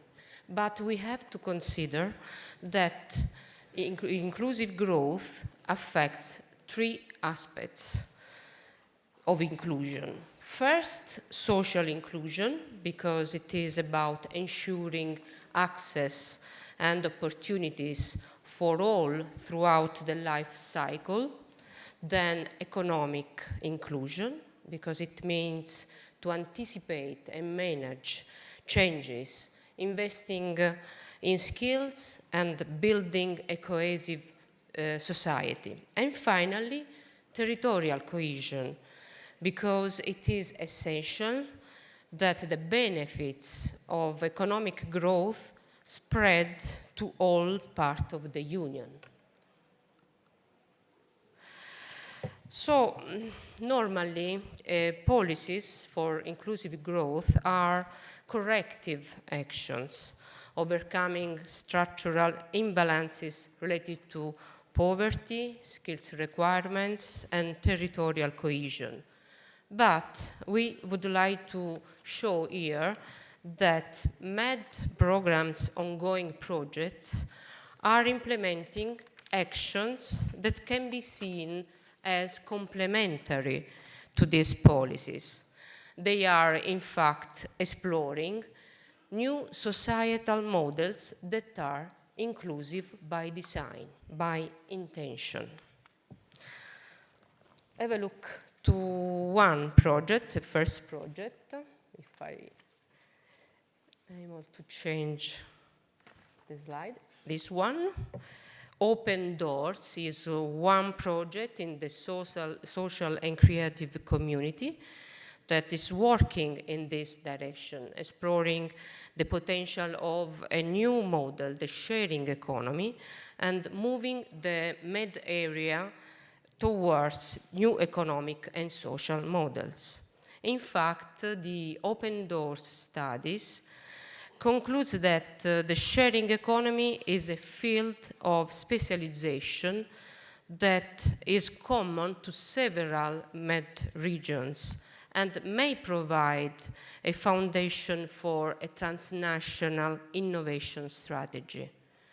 The Valencia Declaration on Sharing Economy, signed last October, is promoting the constitution of an EU-wide stakeholder network.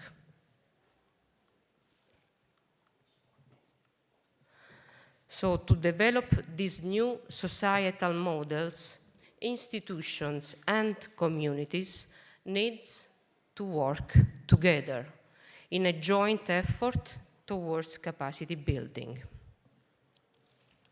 A project from the Biodiversity Protection Community, Cornfish Project, brings local authorities and Mediterranean fishery stakeholders together with scientists in a bottom-up approach to fishery management.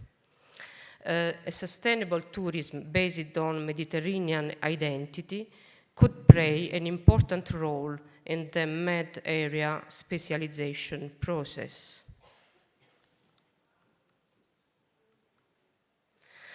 This collaborative approach is central to the Interreg MED method.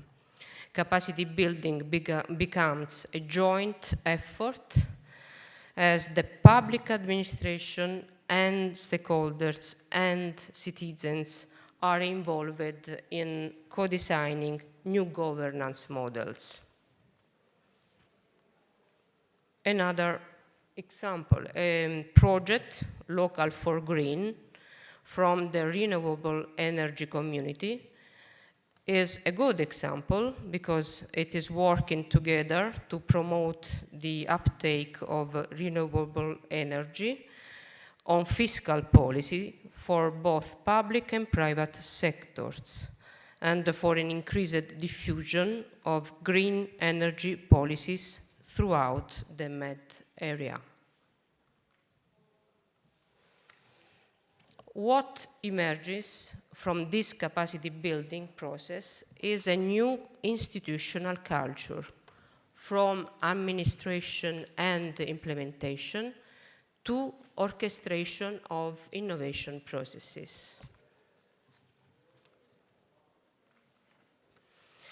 Prominent MED, a project in the social and creative community, focuses on the use of PPI procedures in order to stimulate the development of innovative technology systems and solutions in the field of energy efficiency in public buildings and to achieve their market uptake.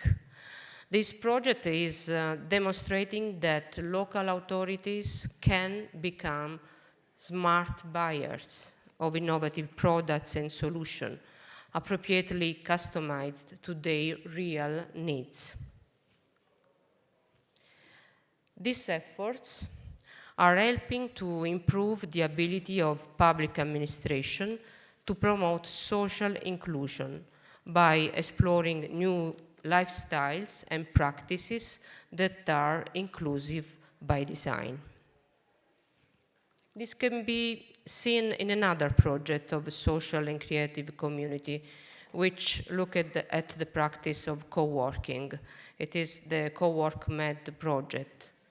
It also explored the implication of co-working spaces for the surrounding areas. This is particularly important to match the high levels of youth unemployment and the great potential of a young digital generation in many Med regions.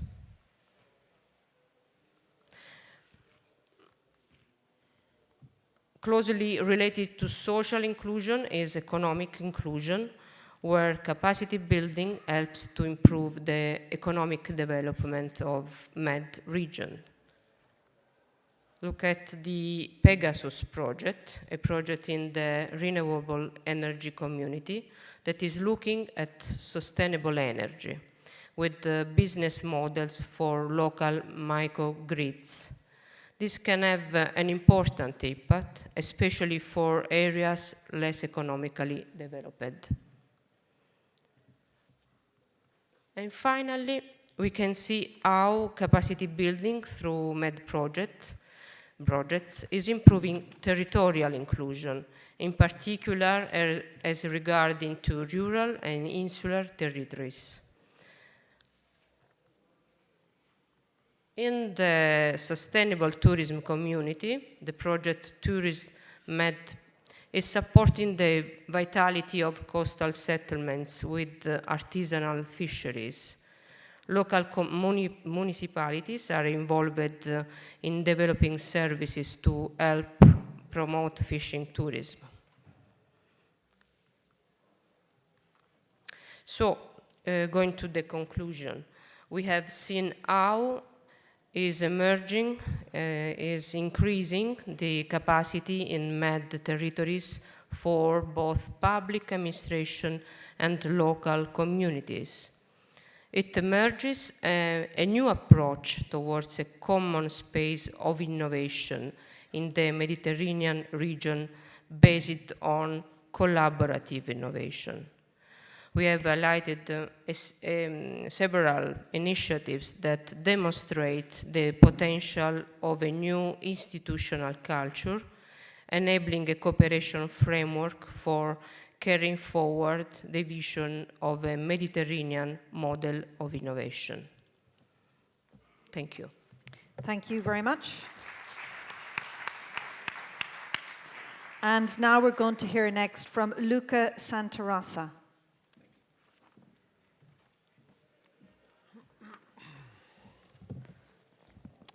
Good afternoon, everybody. I will start my speech from the last contribution given by the lady, the director of the PAPRAC, speaking about the strong interrelation between ICZM and ecosystem, because I will develop the let's say, declination of inclusive growth within integrated coastal zone management. As a matter of fact, ICZM started, I guess, 40, 50 years ago within the land use planning disciplines. So like policy dealing with administrative borders and focusing on a specific terrestrial part, that is the coastline. But in the last 20, 15 years, especially the scientific community understood that planning and management of coastal zone without taking account, as also Professor Boero said, the ecosystem needs and functions and system can't work. So now we speak we need that any kind of exercise about ICZM must be based on ecosystem.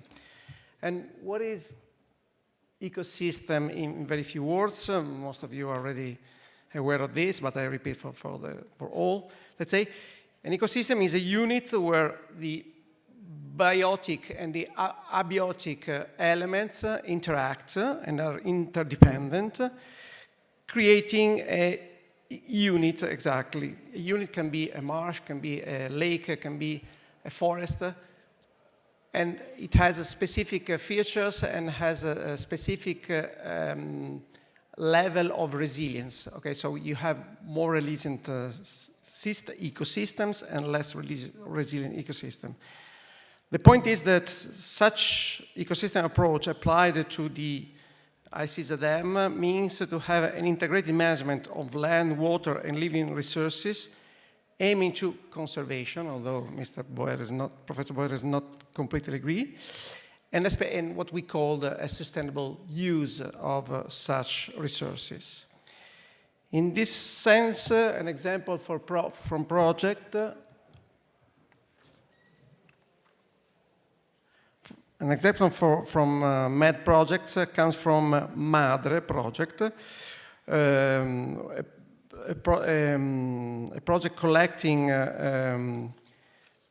already existing studies and projects on urban agriculture in the Mediterranean area, of course, trying to capitalize all these experiences in a network of local initiatives, having a high degree of replicability in other Mediterranean territories, and that are actually tested in specific territory. So this is just one example of creating, let's say, exploiting the interaction between ecosystem and territorial planning. So going deeper in the topic, let's say, we divided in 3 steps, let's say, such ecosystem approach, such ecosystem thinking. One is starting from the coastal zones. Coastal zones are areas where you have multi-users and specific constraint from physical and ecological point of view.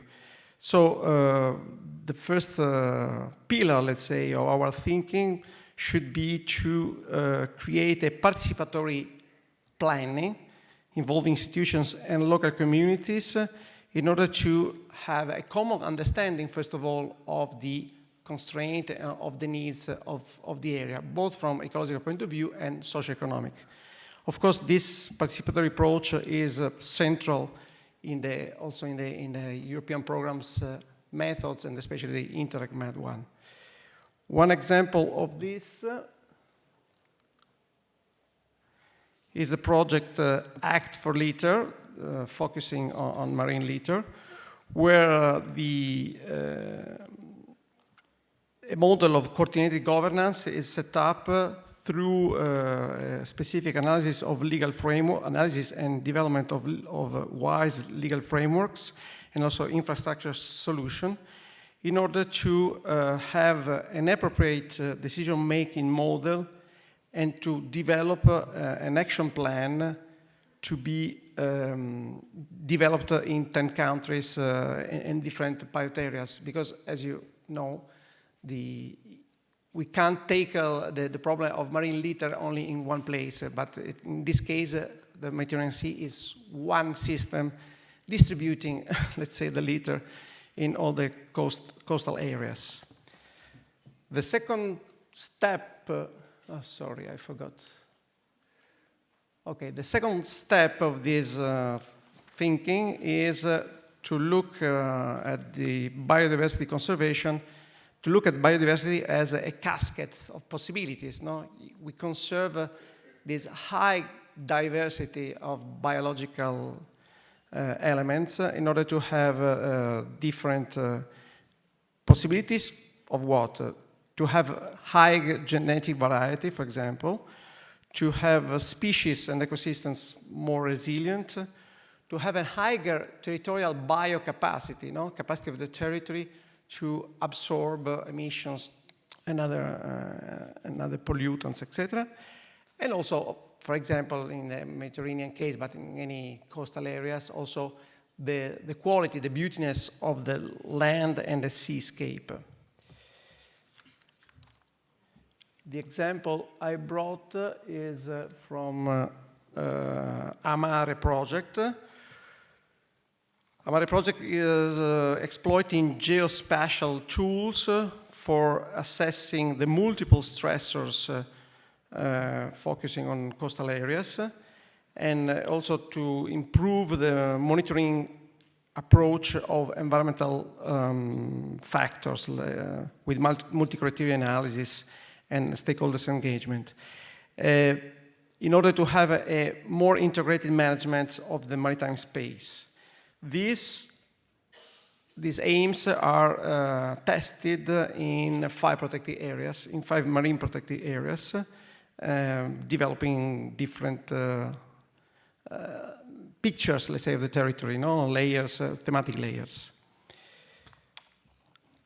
So next, the third pillar is the benefits that we derive from a high biodiversity. High level biodiversity means to have wider sources of primary goods, water, energy, raw materials, other, and also high performance of the so-called ecosystem services, air cleaning, water quality, spillover effect of the marine protected areas, about fishery, etc. An example from MED projects is the project called Consumeless, where 6 pilot areas were identified in order to develop a label for sustainable, focusing this label on sustainable management of energy, water, and wastes.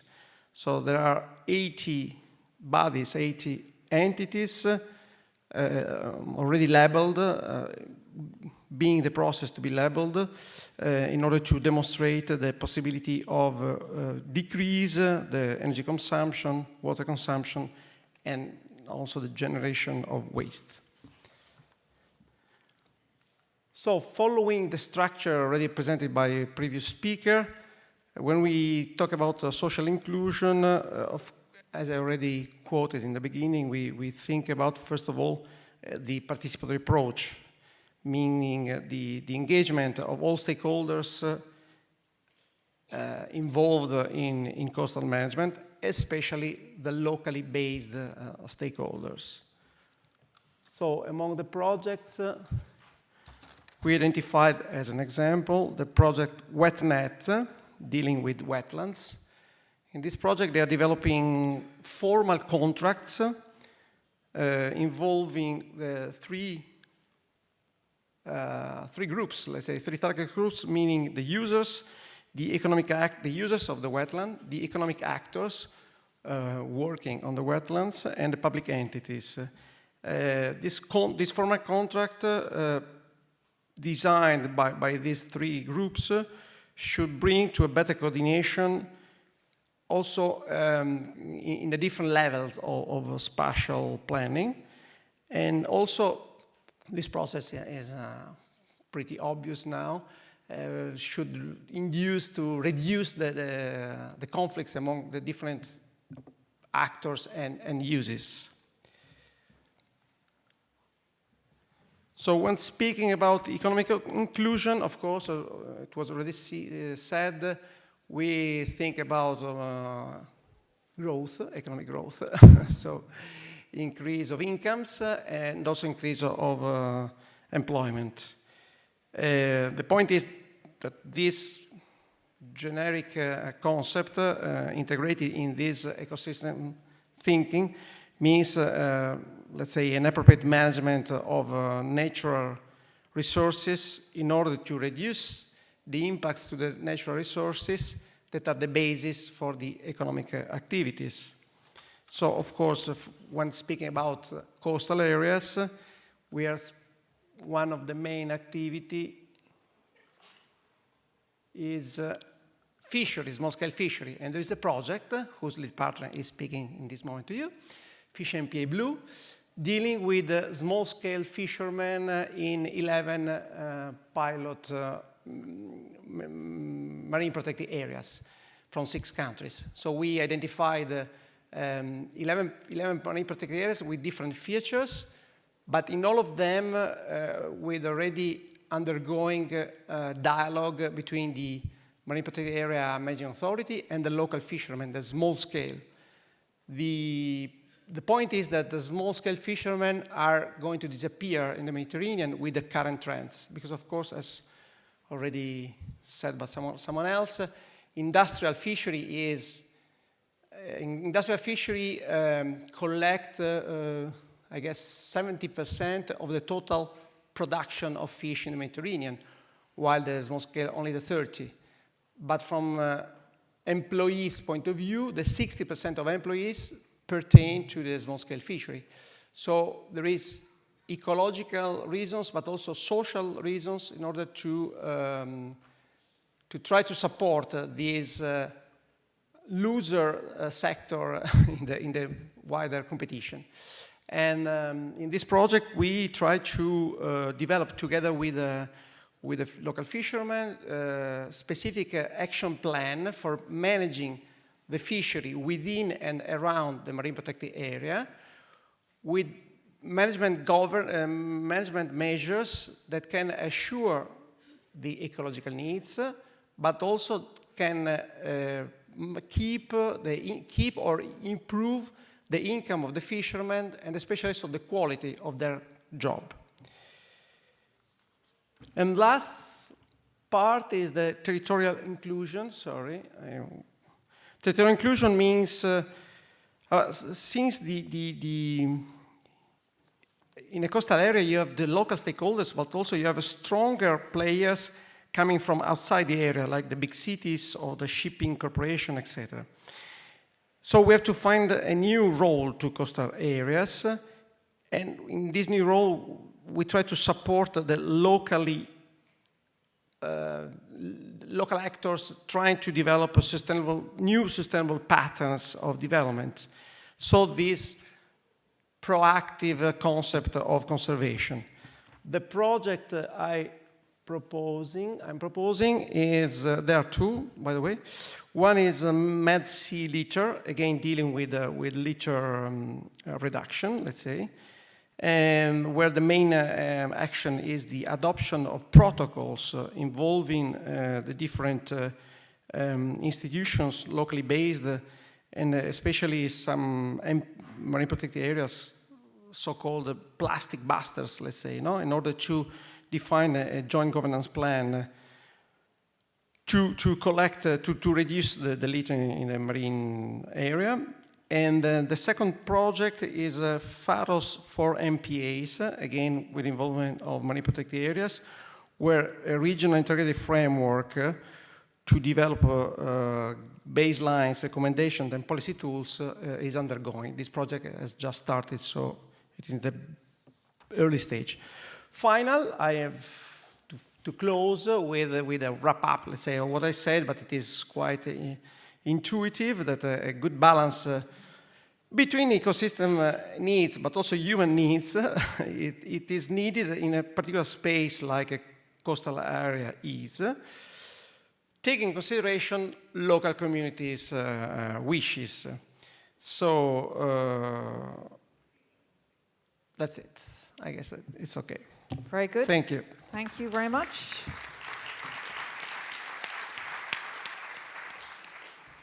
Thank you. And our final project presenter results is Francesco Molinari, who's going to talk about the projects from a research and development angle. Thank you and good afternoon. I have the task of completing the picture, and I will try to make it short and, if possible, interesting for all of you. The idea was not to follow the approach that was adopted by the two previous speakers, just because in the course of our analysis and reflections on the ongoing projects in the thematic domain and community of creative and social innovation, we found out some new things that are at the moment the subject of ongoing research, but we thought it would be nice to share with you, first to attract your attention at the end of a very long afternoon, but also because there may be some ideas for a different reading of what is happening around us. And the new or old keyword that we found out to be relevant for our environment, let's say, is inclusive innovation. What do we talk about? It's not our invention.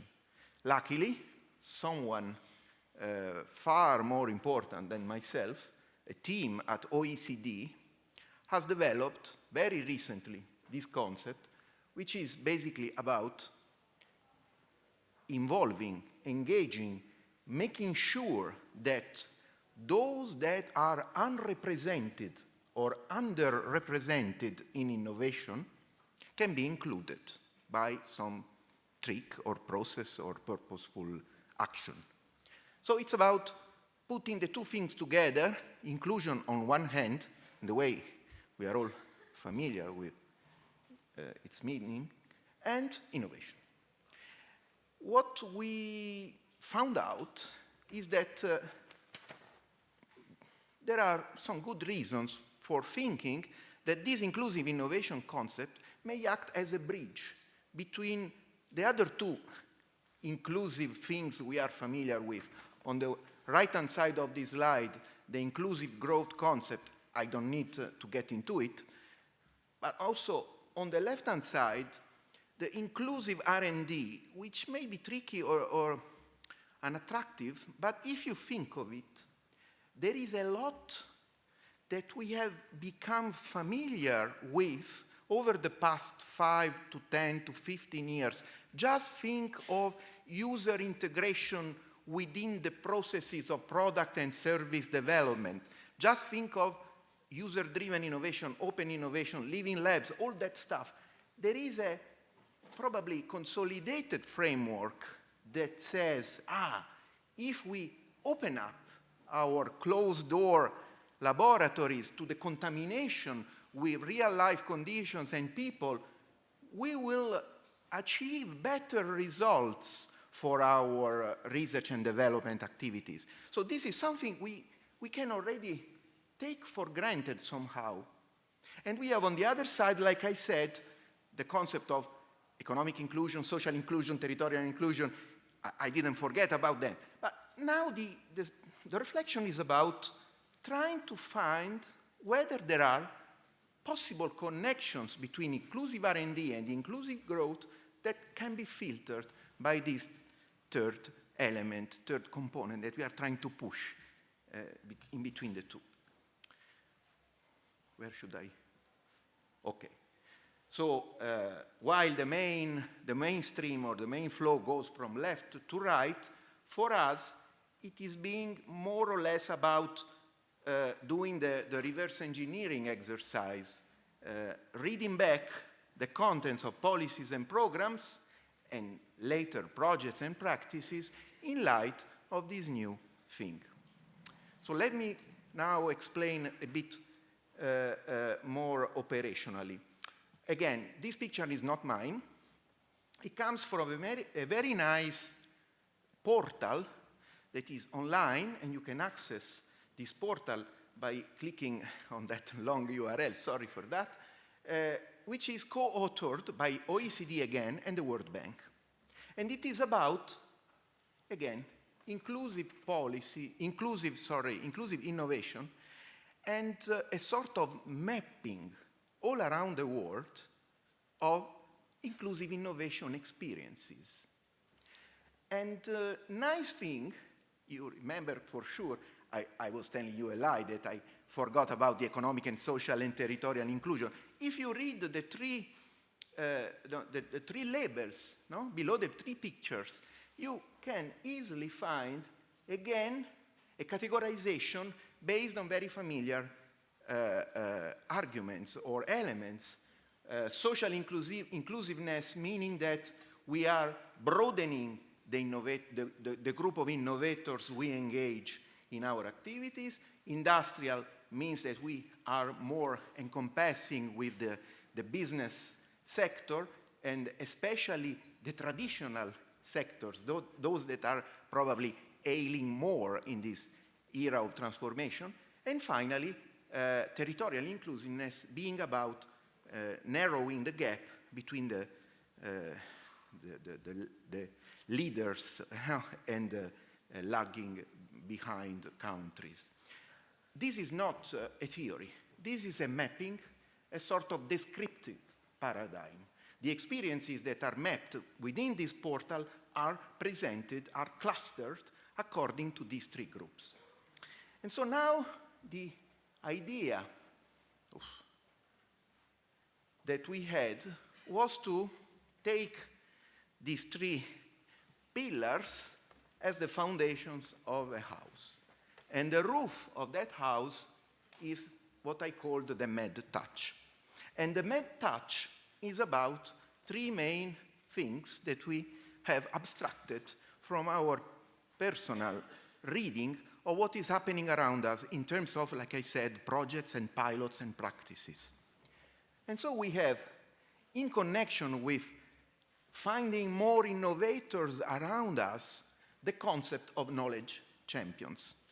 To explain this, I must refer to a policy brief that is part of the Thalia project deliveries, but to be very short, we realized that a little bit like inside complex organizations where there are people who are hubs of knowledge, very capable of distributing opportunities to learn and to make progress to many colleagues around them, same goes for some territories where organizations are established, are operating maybe since many years, or they can be enhanced in their activism thanks to the projects funded by the MED program, maybe not only by the MED program, but we are now narrowing the focus on this.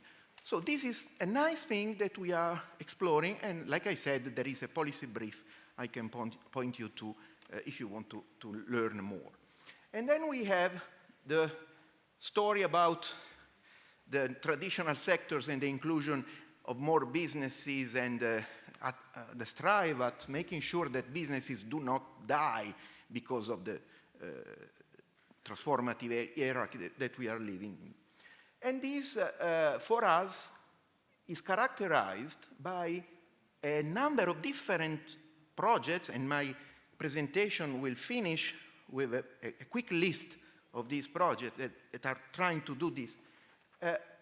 Projects that leverage territorial capacities and try to convert them into new and more effective factors of competitiveness, even for the traditional sectors. I will show you an example of contamination and cross-fertilization between, for example, the building industry, traditional sector, and creativity and social innovation, which may sound crazy, but there is a project now running that is doing this. And finally, as far as territorial inclusiveness, or what we could call also territorial cohesion, using a more familiar jargon, here what we see is the attempt of many projects at leveraging and exploiting the creative and cultural and social cohesion assets that are embedded in our cultures, in our territories, in our communities. Use these as ways to supplement the missing industrial capacities, the missing competitiveness factors. Just think of an island, a very remote island where we cannot count on frequent exchanges with more advanced areas or territories or enterprise clusters we can take benefit from. Even there is this sort of compensation which may be probably turned into something more interesting. Here stops our analysis. From now on, a very quick list of some of the projects of our clusters, not only of creative and social innovation. I start here from a project belonging to the sustainable tourism cluster. Of course, these communities overlap with one another, but here, as you will see, every cloud, every bubble points at one specific part of the roof that the MED touch is trying to build. So, for example, here, very intuitively, we promote the Mediterranean identity to propose alternative strategies for incoming tourism. And this is something belonging to the second part of the roof.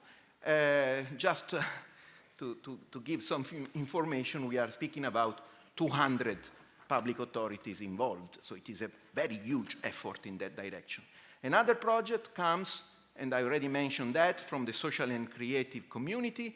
And here we are trying to contaminate, like I said, traditional with modern industries.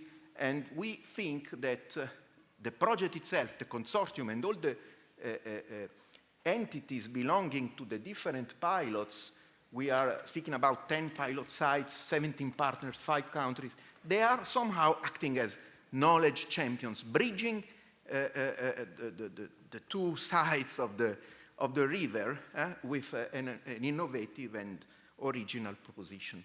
And then we have, again, from sustainable tourism, the idea of leveraging the mountainous landscape as coastal destination. So we are putting different things together and also promoting the coming closer of even small areas and maybe territories and islands and similar landscapes, thanks to innovative ways of proposing incoming touristic destinations. And this has to do with 9 itineraries, but 180 stakeholders engaged. And then we have a project for the textile and clothing industry, again, contamination between creativity and not only that, also old traditions. The Prato Museum of Textile that is collecting a huge database of patterns also belonging to the old good times many centuries ago, and they are putting this at free disposal of all the creative designers and people wanting to reinvent old and at the same time new patterns for this industry. This is involving not only one, but many more people, artists, creatives, and textile and clothing companies that are being put together in these creative hubs that we also name as knowledge champions. And finally, or maybe not the last one, we speak about here renewable energy. We have jumped to another community of distributed photovoltaic plants. So photovoltaic industry becoming not only a massive thing, but also popular and popularized and a way to democratize access to the benefits of renewable energies. These has problems of storage. And what we miss here is a mechanism that is being that is being studied to enhance storage capabilities of these diffused networks. And again, we are speaking about very many sites. One more, it has to do with cultural and creative clusters and studying how the clusters and experimenting how the clusters can be drivers of innovation across territories. This is why we identified these as belonging to the third part of the roof. 10 pilot sites, 11 partners, and one more, it is about rural communities. I think this is the last one, engaged with energy-related activities, again, in rural communities to introduce innovative concepts and practices. You may need what we call knowledge champions, and this is what is now being done in 15 pilot sites, 11 countries and partners. So to conclude, inclusive innovation, there is this hypothesis of seeing it as missing link between inclusive R&D and inclusive growth. Not a new concept, not mine, not ours, but maybe originally declined within the MED program projects of this programming period. This contributes to highlighting the supportive role of territorial cooperation to regional and local development. but more evidence is required to analyze and figure out the impact agents, the scalability factors, and the transmission mechanisms. But I hope we will still be here to continue this research until the very end of the program. Thanks for your attention. Thank you very much. Thank you very much for that, and giving us a lot of very good material.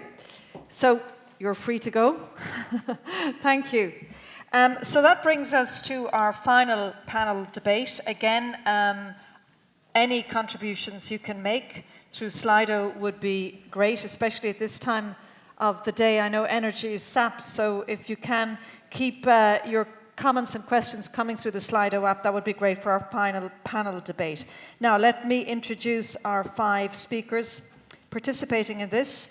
They are Tuija Hirvikovsky, from the president of ENOL, the European Network of Living Labs, Marco Di Ciano, Research and Innovation Office in Puglia region, Damiano Petrozella, who is responsible for youth and the youth and innovation sector with the International Center of High Studies in Mediterranean Agronomics in Bari, Sergio Andres, the director of Kyoto Club, Energy and Citizens Awareness, and Enrique de Villamor, the director of the Regional Activity Center for Sustainable Consumption and Production, UNEP MAP. You're all very welcome.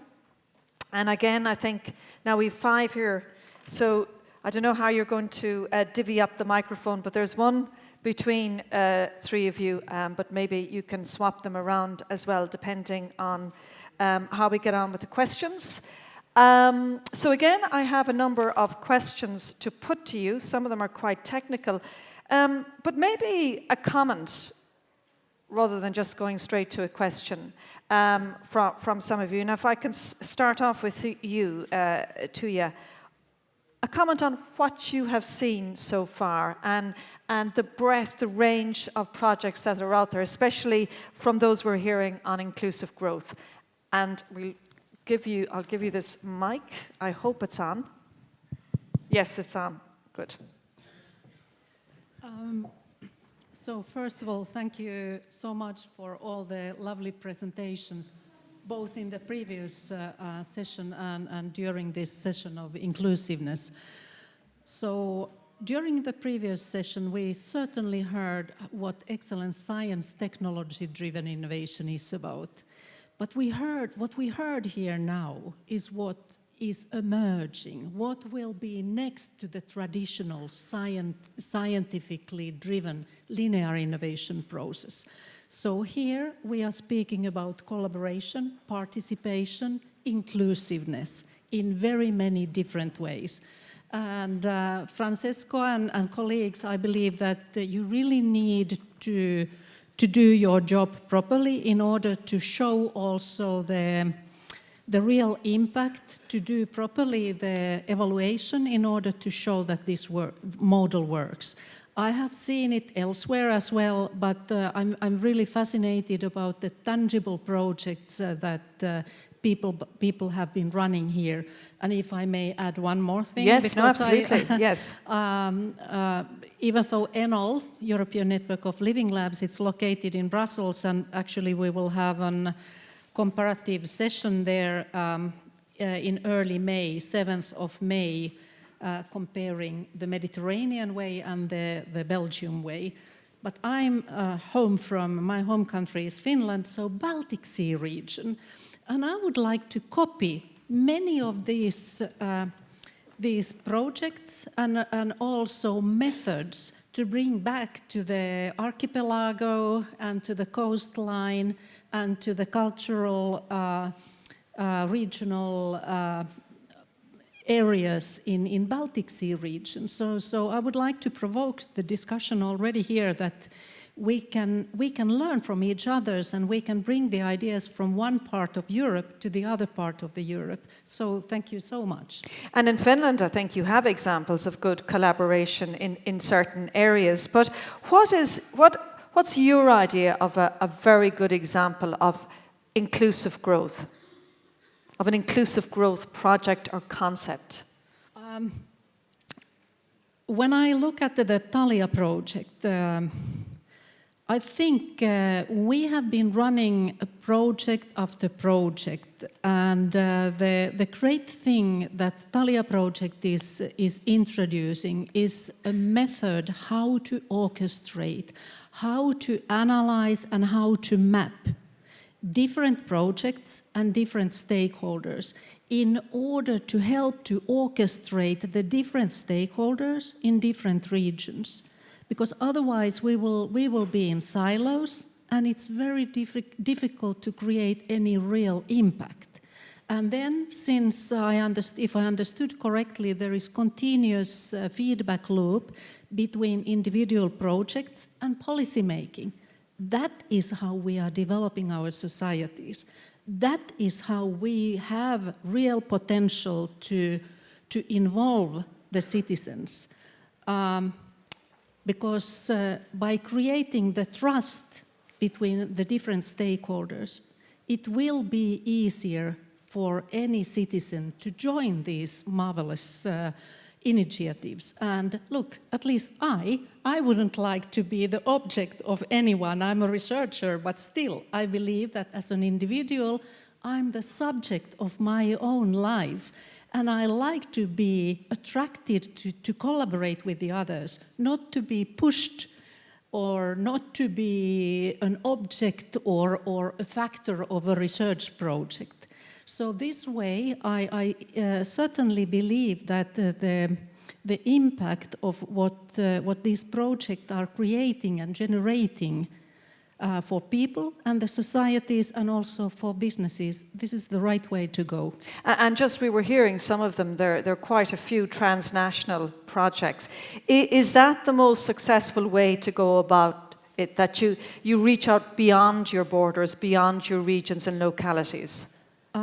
We didn't speak yet so much about scalability. It was mentioned, but yes, we have to scale up and we have to scale out. And I know that in this part of Europe, the transnational approach between regions has existed already for quite some time. And I would like to see that the protocol how to run transnational pilots involving different stakeholders from different regions and countries, I would like to see that. That's also a tangible research result that we are expecting, and certainly Europe as a whole would benefit from it. And then why not to scale up the idea from not only from regions which are next to each other, but also like, so again, by the way, we had one meter of snow when I left from Finland this morning, so the circumstances are very different in different peripheries of Europe. So we could scale up some solutions from Mediterranean region to the almost polar circle of Europe. But we need the protocol, and in order to create the protocol for this type of transnational projects, we need more examples, and we certainly need this type of funding instruments to do the job. Okay, thank you very much to that. Over to you, Marco Di Ciano. Maybe your responses first on the presentations you've seen so far, and particularly in relation to inclusive growth. Yeah. What I think is, when we talk about we learn, we know that inclusiveness, it means that we have multiple actors that in a certain way interact among them. And of course we have the research bodies, we have the SMEs, we have the final users, like in the Living Labs metaphor of the quadruple helix, but we have, importantly, the policymaker actor. And I think that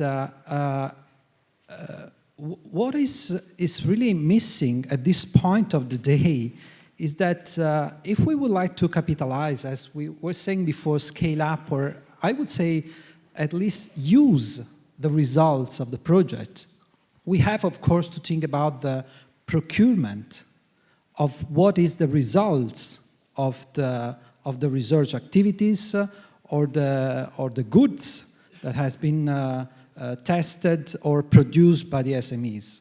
And I'm talking about specifically of this topic of the procurement because I think this is a good example of inclusiveness if we move from the standard approach of the procurement to the innovation procurement.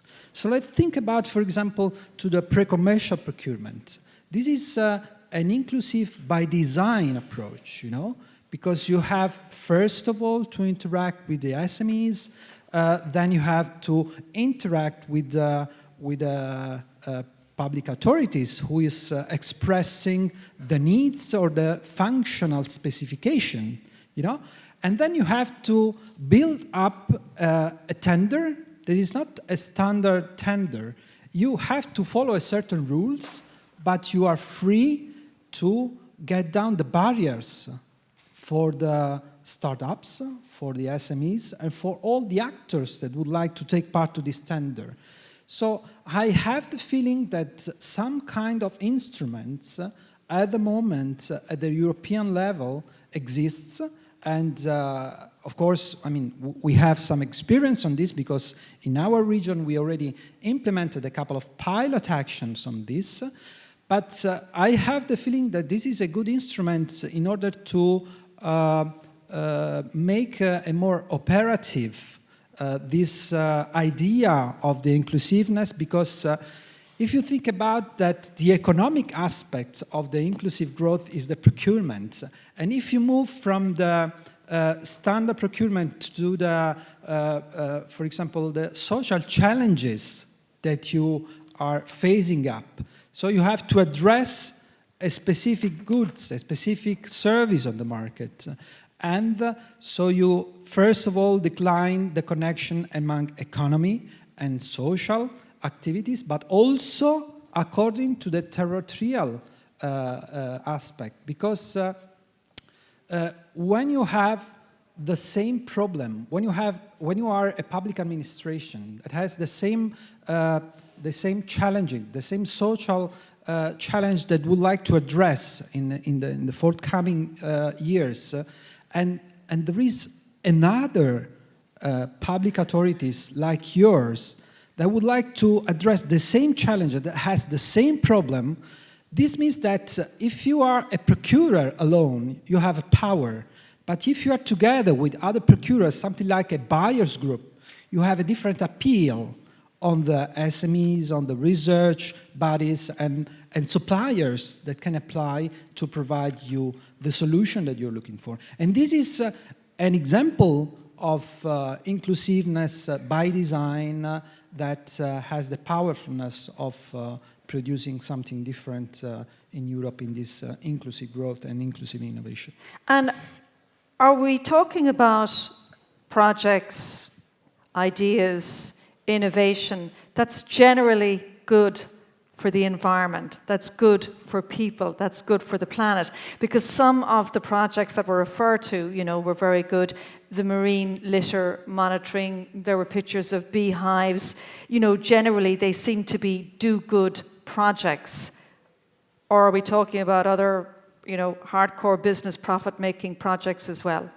Well, are we talking about really very challenging topics, let's say? But for example, if I can say something concerning our experience in this so kind of new approach of inclusivity of procurement, I can say that, for example, you start with your needs, you start with your functional specification, you have a problem, and you don't really know how could react the market, how the researcher can provide you a solution, you know, because probably they already tested this solution in a specific project, but we heard before that there is a huge number of patents that will never come to the market as a product, you know. So if you make something like a deal with the supplier and you say, I'm here, I'm paying you for the research. I'm not paying you 100%, but I can give you also the possibility to use the intellectual property right, for example. And at this point, when you are making some kind of deal with the suppliers, you're really open to many kind of solution. For example, we were looking for a different approach in order to convince or to, let's say, make young people with diabetic disease in our region how to learn to eat, how to follow some procedures and so on. And at the end of the day, one of the small enterprises came with an hypothesis of offering us as a procurement or as a PCP, as a pre-commercial procurement activities, one serious game. That serious game was really a very targeted example of what could be a different solution of the standard approach. And this means that if there is a culture of innovation, not only in recruiting or not only in making people and actors aware of what's going on, but also making them providing solution and taking part to specific activities like, for example, the procurements, you can have really good result and also really good impact of research or innovation project that normally stays up to the end of the project and not always give results as real impact on the territory. Okay, thank you for that. Don't forget, we will be taking your questions from Slido as well. Keep them coming in. If I can go to you, Damiano Petruzella, you're responsible for the youth and innovation sector with the International Centre of High Studies in Mediterranean Agronomics in Bari. What do you see as the opportunities for this way of, we'll say, engaging people, including people, having growth, and then the challenges? Okay, now the participatory approach is the base of the objective to include the people, to include the citizen. But for me, there is the problem with respect of the participatory approach. What is the method? What is the analysis before to start with the participatory approach? Another aspect for me is the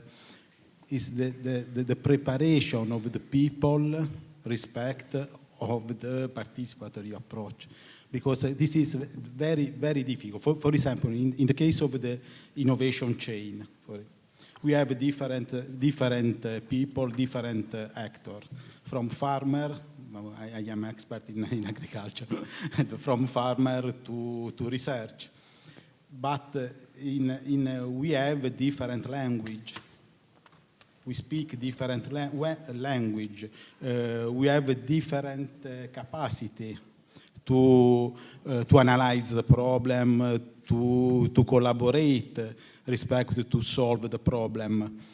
For example, in the case of the farmer, okay, it's easy to speak. Okay, it's necessary to implement innovation in the farmer or in the enterprise. But really, the capacity of the entrepreneur to understand exactly their needs to improve their activities is in many cases very low. This is for me is one of the main aspects, and another aspect is the tool or the method to analyze or to help this enterprise to understand their problem or their needs or respect of the innovation. Another aspect is the gap among research and enterprise. Now, actually, we have the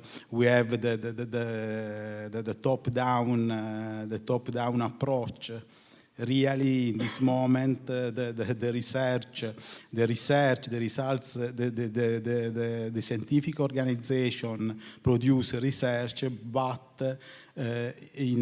with a non-strong link with the farmer, and with no collaborate with the farmer, and with no collaborate with the farmer to define the innovation needs and the innovation and the innovation solution. This step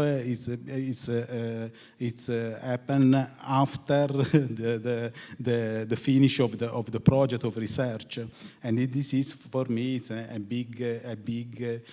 big problem.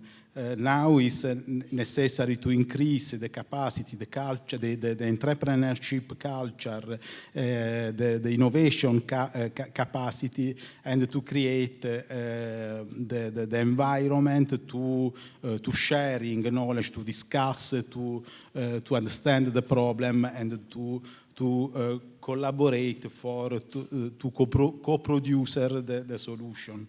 So just on if we can tease this out a little bit more, the situation with farmers. So they have a problem, is it? Or the researcher, scientist has identified a problem that they have and they start to communicate. How does that problem finding solution system work? Now there is an interesting model that is a European Innovation Partnership, for example. This is a good model to put together the farmer and the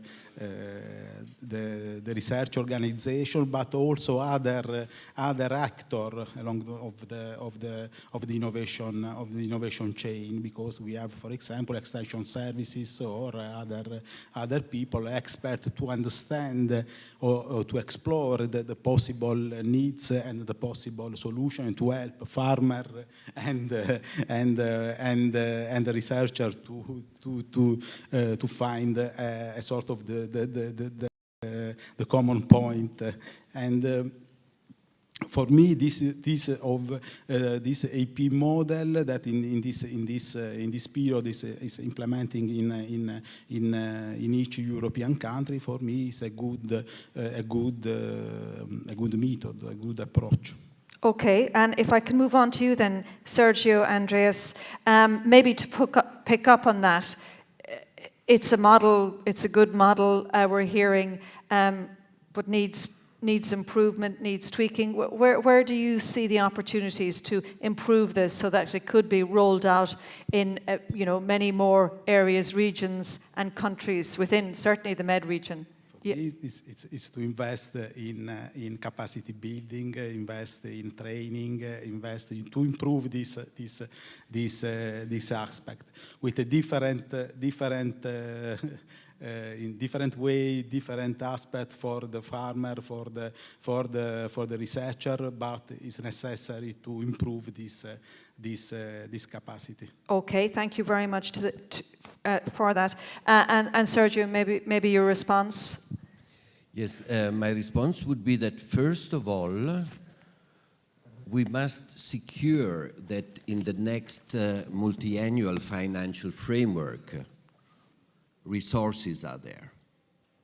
Now, we saw here today, regarding your previous question, I think I would summarize it and say what we heard today is a list of win-win solutions projects.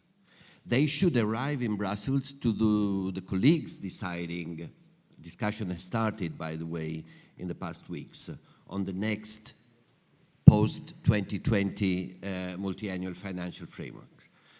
And we should send them the message and say, hey, Interreg Med, I guess also the other Med program strands, have produced valuable results. Resources must be not only secured but increased for the next post-2020 financial perspectives framework. So that would be my answer. We need to advocate and to transform the best practices we heard about into policy making. Otherwise, the whole social inclusion and environmental debate stressing the climate change challenge, which is one of the big ones in front of us in this century, we remained unanswered. And just talk a little bit more about the social inclusion aspect of these policies. How important is it? What kind of social inclusion are you talking about? Well, the one that we heard of this afternoon, which needs, however, to be enlarged and strengthened. So the participatory one, which means stakeholders must be informed, the information dimension, otherwise you cannot participate if you're not informed. The co-production models, so that citizens, NGOs, organizations which are not always, which are at the most consulted but not active part of the decision-making process, may play a new role, may be included in the social decision-making, which affects their own lives, first of all, no? Which is the basis of social inclusion. If you include, it means, one, that you have an exclusion problem. We know that 1% of the rich in the world control 50% of the wealth. In the EU, the situation is better, or rather, is not as dramatic as at the global level, but we have a problem also in our EU countries. So if you want to include, you have to involve in the participation process. So inform, co-produce, and open up. And the projects we heard about today are very good examples of, that's why I said they are win-win success stories, if you want, that should be multiplied. Okay, thank you for that. And to you finally, Enrique de Villamor, Director of the Regional Activity Centre for Sustainable Consumption and Production. And we were hearing in the previous panel about the perils of not having any sort of sustainable consumption ethics or morals. What is your feeling about the inclusion part of the Interreg Mediterranean programs that you've been hearing about? Well, first of all, I would like to mention that I was asked by some colleagues that I could find, why is that you are joining this panel on social inclusion instead of joining the one on blue economy, because our institution, our center belongs to a UNEP program. So that means it belongs to a program working especially on this related to environmental protections. However, first of all, we like challenges. And second, that as everybody shares here, we understand that you cannot address the environmental challenges without also, of course, addressing the social challenges associated to those environmental challenges and vice versa. So I would say that, of course, there is a lot to be done yet. However, as far as, let's say, our experience is concerned, and in the scope of action that we are developing right now in the center, that is especially focused on the Mediterranean region. In that sense, I'm talking about the 21 countries around the Mediterranean region. It was just a few years ago that all the countries agreed on the need of a proof of a common set of actions to be developed to shift to sustainable consumption and production. So let's say that now we have in the region, so I would say a kind of regional policy for sustainable consumption and production / circular economy that is also including very strongly actions that are, let's say, ensuring this linkage between environmental challenges and, in that sense, social needs through this SCP approach. However, of course, that we are just in the first steps. I mean that this plan, this common framework has been recently approved. However, there are a lot of challenges in order to implement it because, just for example, and now referring, for example, to the issue about procurement, we are facing a situation in which, even in the case of the so-called developed countries of this region, so the European ones, are already establishing kind of a strong regulatory frameworks on green public procurement.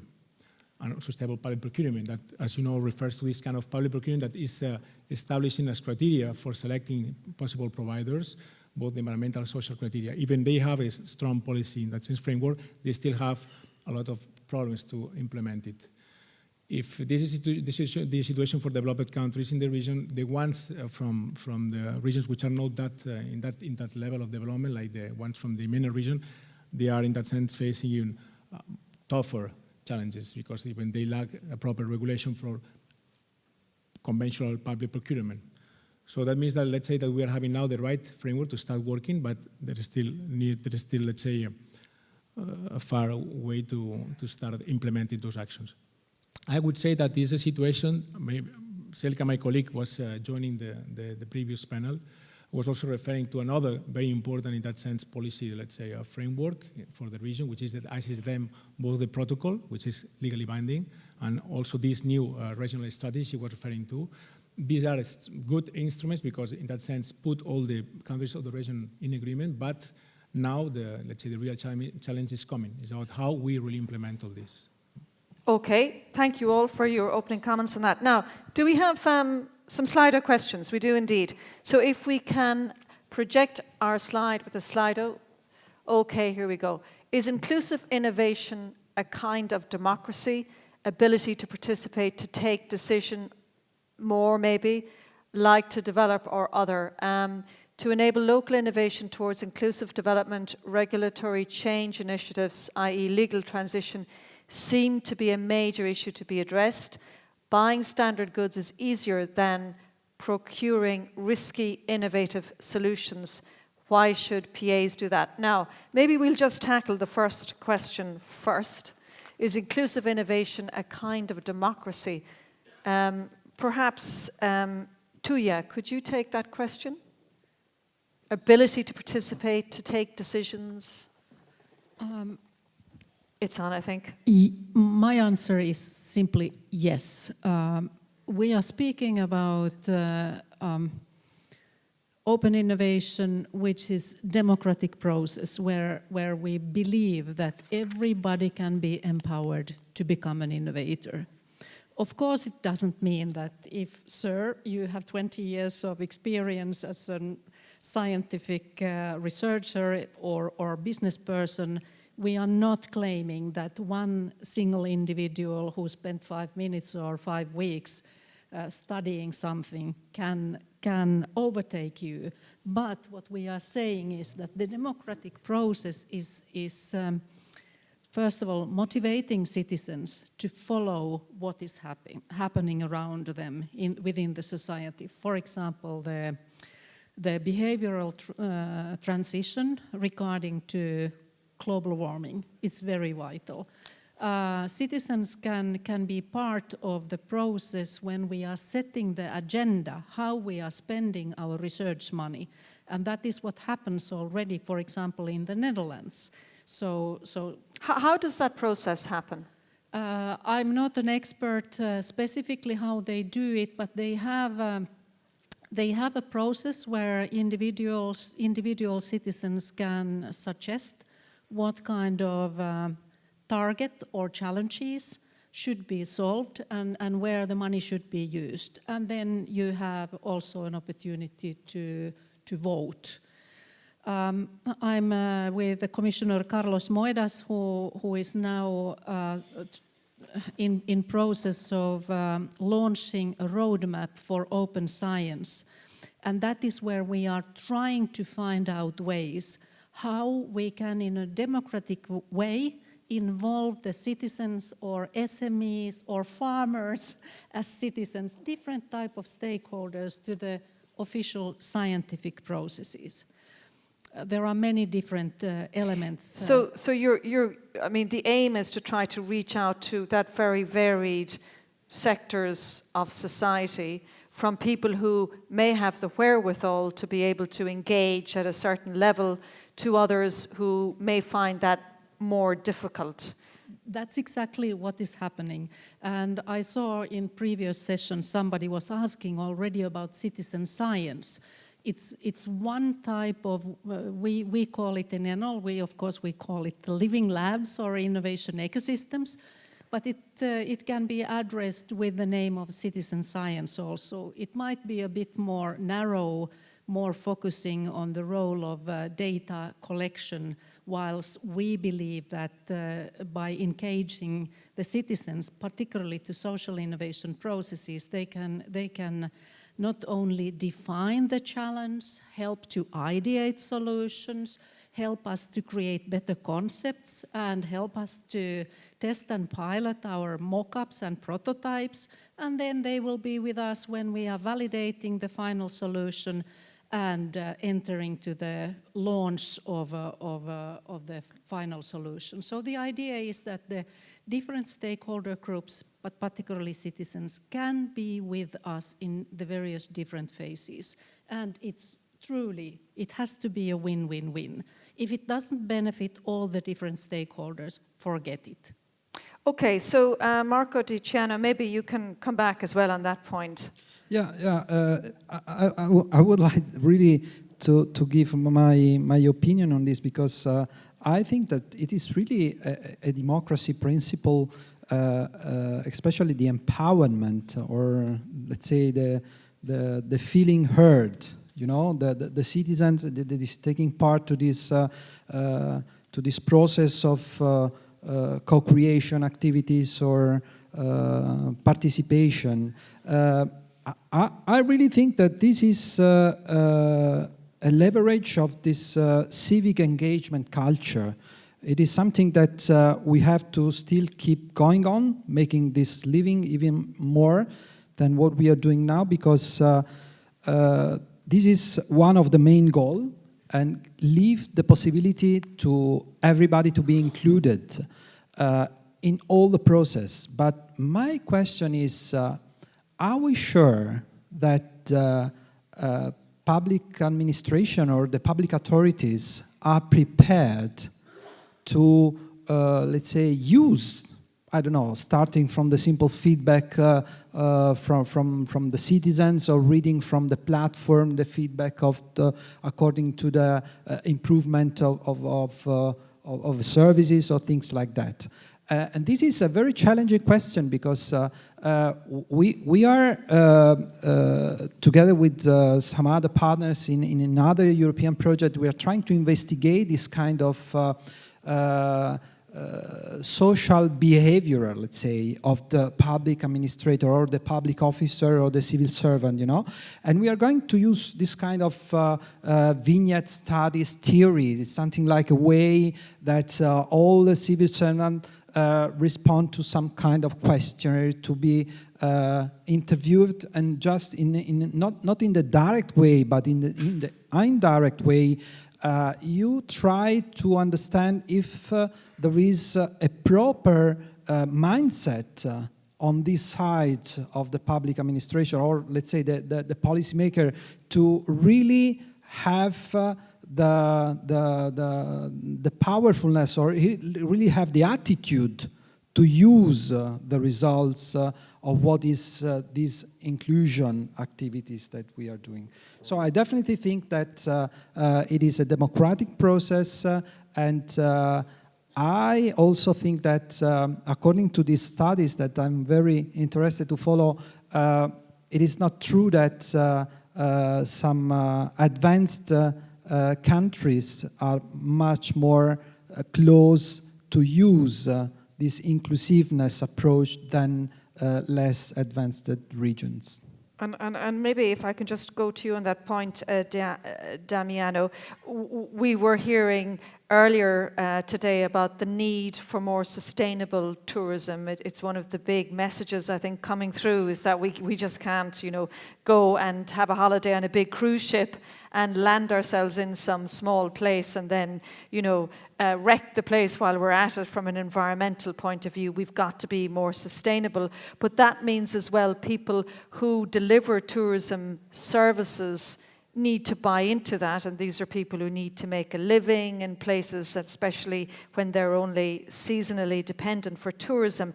So how do you include people like that, you know, they're delivering the service, to buy into the greater good for all philosophy in terms of inclusiveness? No, I wanted to underline an aspect respect of the previous the previous question respect of an inclusive the democracy one, inclusive innovation, because yes. In this moment I work. Okay, it's not a Mediterranean area in the sense of the north, but in the south, because I work in the south of the Mediterranean area, and in the specific case I want in this moment I work in Lebanon. And there is this very particular situation, because we have we change the population, the composition of the people in Lebanon, because we have at least three different categories of people. We have Lebanese, we have Palestine, and Syria people, and in this moment we want to help Syrian people, but it's very difficult to include in participatory approach the people, the Syrian people. But it's very important to include them, though, isn't it? There is the barriers from by government, but also at local municipalities. It's a problem to arrive, to understand, to speak, and to understand the needs.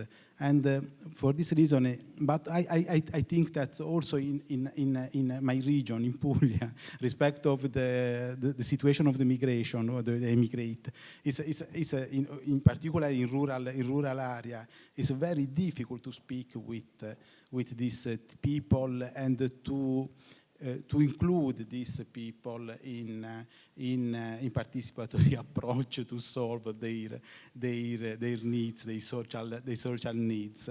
And I don't know if in this case it's necessary, for example, in the case of Puglia or in Calabria or in another rural area, if it's necessary to change our objective and to work with enterprise, with farmer, to change their approach respect of this aspect. For me, it's if we change the culture of this farmer, of this enterprise. For me, it's possible a new generation of the farmer, a new generation of the job, and it's possible really inclusion of marginalized people. Okay, thank you so much for that. Maybe we can look at some other questions, and Sergio Andres, perhaps, I don't know which one you'd like to take on. Is it not possible that the insistence in a participatory process to communities will bring just only mediocre results? Can you get disruptive solutions through democracy? Or, no, okay. Are you saying no to that question? I can gladly comment on that. But let me first give you an example of integration born from civil society, the Clean Up the Med action. I don't know whether you're aware of that coming from Ireland, if I understand. Still aware of it because that started, and it's an inclusive action to defend, involving by now immigrants, companies, local authorities that understood the importance of the effort of getting rid of waste, destroying the coast and the seaside of their communities. And I think that's an excellent example of how you can launch and involve and create enthusiasm, and then the funding coming after that from the institutions. When you show that a campaign, an action is successful and it brings benefits, you do involve. And in that sense, I think this question is self-defeating. Self-defeating. The Paris Agreement, which is a global, and I'm taking on purpose, a global treaty, has been made thanks to the insistence of the participatory process by civil society, including the Pope. One of the previous speakers was criticizing, let's say, the not fully scientific view of the Laudato Si. Fine. Given the results that the Laudato Si had in mobilizing other religions, all, in fact, religions, no, to push and advocate for. So I fully disagree on this. My answer would be to the first question, no, it is not possible when participatory process, it's truly participatory, so it allows the unfolding of the creativity, individual as well as collective. It does not lead, I mean, the only I find particularly cynical, mediocre results. So my answer would be no. Can we get disruptive solutions through democracy? Possible, but that's not so relevant, I would say. Okay, Enrique, did you, yes, please, if you want to comment on that one, or if we can have the range of other questions as well. I would like to answer another one.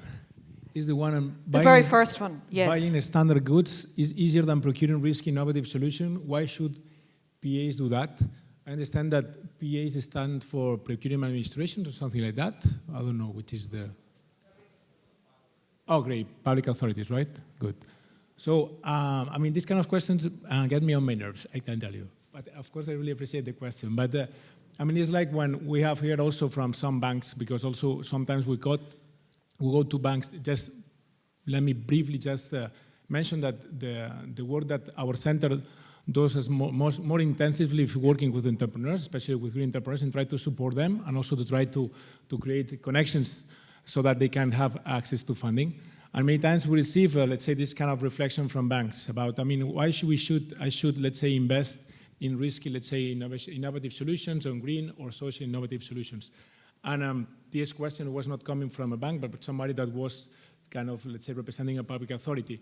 I mean, if we are here talking about the need of changing because business as usual is not a solution, basically, what is trying to apply, we know that we have to establish changes. So public administrations as buyers have a huge power because, as you know, they account approximately between 15 and 21% of the gross consumption of a country.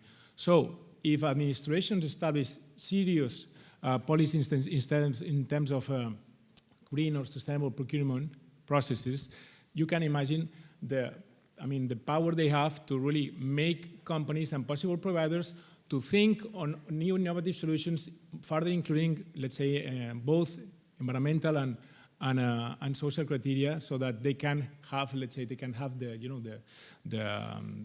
they can receive the service, they can gain the service from administrations. So, of course, this is one important point to answer to this question. Second is also that, I mean, we are trying more and more, and we are starting to find some positive answers, is that now coming back to the issue of the banks, which are also these kind of stakeholders that many times, as you know, have panic on, you know, investing in possible risky investments, that investing in environment, investing in social solutions is bringing economic benefits. Maybe not at the short term, but the long term, at the middle term, and they will be benefit from this. So our responsibility, I think, is to really find the right message to reach the kind of stakeholders, because we are having a strong point to tell them. Of course, we have to work more on elaborating this message, but if the message reaches them, we will be able to receive some fruits. And in that sense, just to finalize, now, in fact, we are already, let's say, going hand in hand with an association of banks, European banks. Of course, these are fair banks, so these are banks that are sharing our vision. So, but we're going with them, hand to hand, to visit conventional banks in different countries to explain them the opportunities and economic benefits that can be brought from investing in projects that are having this environmental and social added value. But just to come back onto the public authorities as well, isn't there a problem that they're very reluctant to take risks, to invest in, as that person was saying, you know, procuring risky, innovative products maybe, because they have to account for their public expenditure and they don't want to have spent lots of money on a project that ultimately failed, that we don't have failure built in the same way we'll say the US might have in terms of investing in projects. But in that sense, what we see is that sometimes the idea of that this reluctance to invest in kind of risky projects is sometimes based on lack of knowledge, lack on really having a really deep analysis. We have found this, not myself, but my colleagues that are especially working in that sense on going and interviewing with different banks, and when they are able to sit in the same table with the banks, sorry to refer to the example of the banks because there's stakeholders with whom we, let's say, contact more frequently lastly. When you sit with them, you explain them, and they give you the time, then they make you doubt. You make them doubt. So this is the first stage. Maybe you will be coming back later on, and finally they will be, so not all of them, but some of them finally will be accepting. And when they saw as principle as risky, finally they will see that maybe it's not that risky, or maybe, okay, risky, but the possible benefits worth to really invest and to take the risk. But again, as I was mentioned at the beginning, of course, yes, I mean, there is a risk, but what I mean is that there is a risk in shifting to greener and to social inclusive economies. But what is clear is a risk that is better than the risk that we are taking now by just doing nothing. Okay, Tuija, you wanted to come back on that point. So we are now speaking about multi-actor innovation. And we want to solve problems. And we will not be in position to solve the problems if we are not ready to take risks. And the idea with the multi-stakeholder approach is that we are sharing the risk. And that's why it's better it's our money, it's tax money, what the local authorities or governments are using. But if they join sharing the risks, we might have the possibility to have a good solution. We might have a potential opportunity to provide new tax revenues, but if we don't do that, we know that we will not solve the tricky problems. So that's why my answer would be that, of course, the public authorities have to join the process. Not, of course, throwing all the money away, but really controlling what's happening and sharing the risk and also sharing the resources as all the others are doing. Okay, thank you for that. Any final comments? Yes. Yeah, I definitely agree on this point because let's think about these numbers that it was a study of some years ago in Europe, the whole Europe. If you take all the expenditure that the public administration normally does for the procurement of goods or works or services, that was around 2,400 billion euros. This was the amount of money that in 1 year it was spent, something like 2013, if I well remember. This is a huge amount of money, and this is for above the threshold. You know, that there are some rules for the procurement above so if you sum also the amount below the threshold, it's a very huge number of money. And now the question is, if you are going to use part of this investment in a research procurement, let's say pre-commercial procurement or things like that, you know, for example, if you have, 3% of all this amount just dedicated to specifically innovative procurement actions, you have in-house something like 70 billion euros. That is like the Horizon 2020 program. So if I read the question, I would answer yes, the public administrator should risk because it's going to share the risk with the others, and also because there is a deal. I can leave to the people that are risking with me the powerfulness of using the intellectual property rights of what is going to develop. And at the end, if something is going on the market, we can also have an agreement of paying back some part of the royalties, you know. Public administration has nothing to do with the money, of course. We already have from the taxes, but part of this incoming from the royalties could be used also to have a specific fund to invest in newer procurement of these activities. You know, this is kind of sustainability of the process that can go in the direction of using also the other two aspects of the pillars that we heard this afternoon. That is, the growth is not only inclusive, but also smart and sustainable. And sustainable. On that point, we'll leave it. But thank you so much for keeping the energy going in the room as well after a day of long talks and discussions. Thank you so much for that. And I like the Slido question. Is Slido a tool which can simplify the inclusive innovation processes on a large scale? Okay, very good. So we are nearly coming to the end of the day, and thank you so much for staying with us, and thanks again to our panelists for participating in a very interesting debate. So we now are going to have three people who have been given the enormous task of summarizing some of the key points that have been made during the three thematic sessions, and the last person will have had to put their thoughts together very quickly. So can I now invite Cynthia Ichavi, whom of course was on stage earlier, to join me here. Cynthia, project manager with the Urban Ecology Agency of Barcelona. And then we have Elode Nunes. I hope I'm pronouncing that correctly. Elode, you can correct me up on stage. Policy and Program Officer with the Conference of Peripheral Maritime Regions, CPMR. And finally, Jessie March, consultant at Formes Atelier Studio Associato, Williams College, Palermo area, Italy. So, are our three people ready? No? Yes? Great. It doesn't have to be perfect because we can always talk it through. So don't worry if you think it's not perfect, because it is a very difficult thing to do. So tell me how you want to do this. Do you want to just sit down? You're not going to make presentations, you're not? You're just going to sort of talk through. Yeah. You're going to talk through some notes. Elode, how do you pronounce your second name? Nunes, so I got it right. Okay, very good.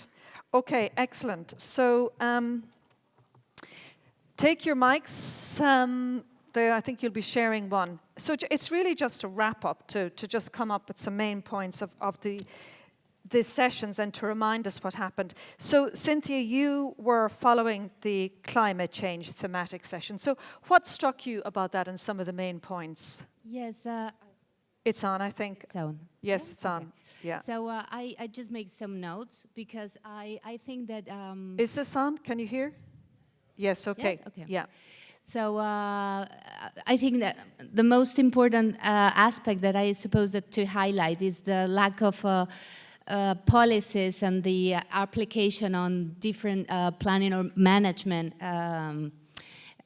related also for the application in the protected marine areas, for example. It was a stress idea of how the management of these areas should be really addressed, not only because it is useful to have restrictive policies, but we need, and actually we identify a lack of policies, useful policies for encourage the different aspects that are related to the impacts of climate change.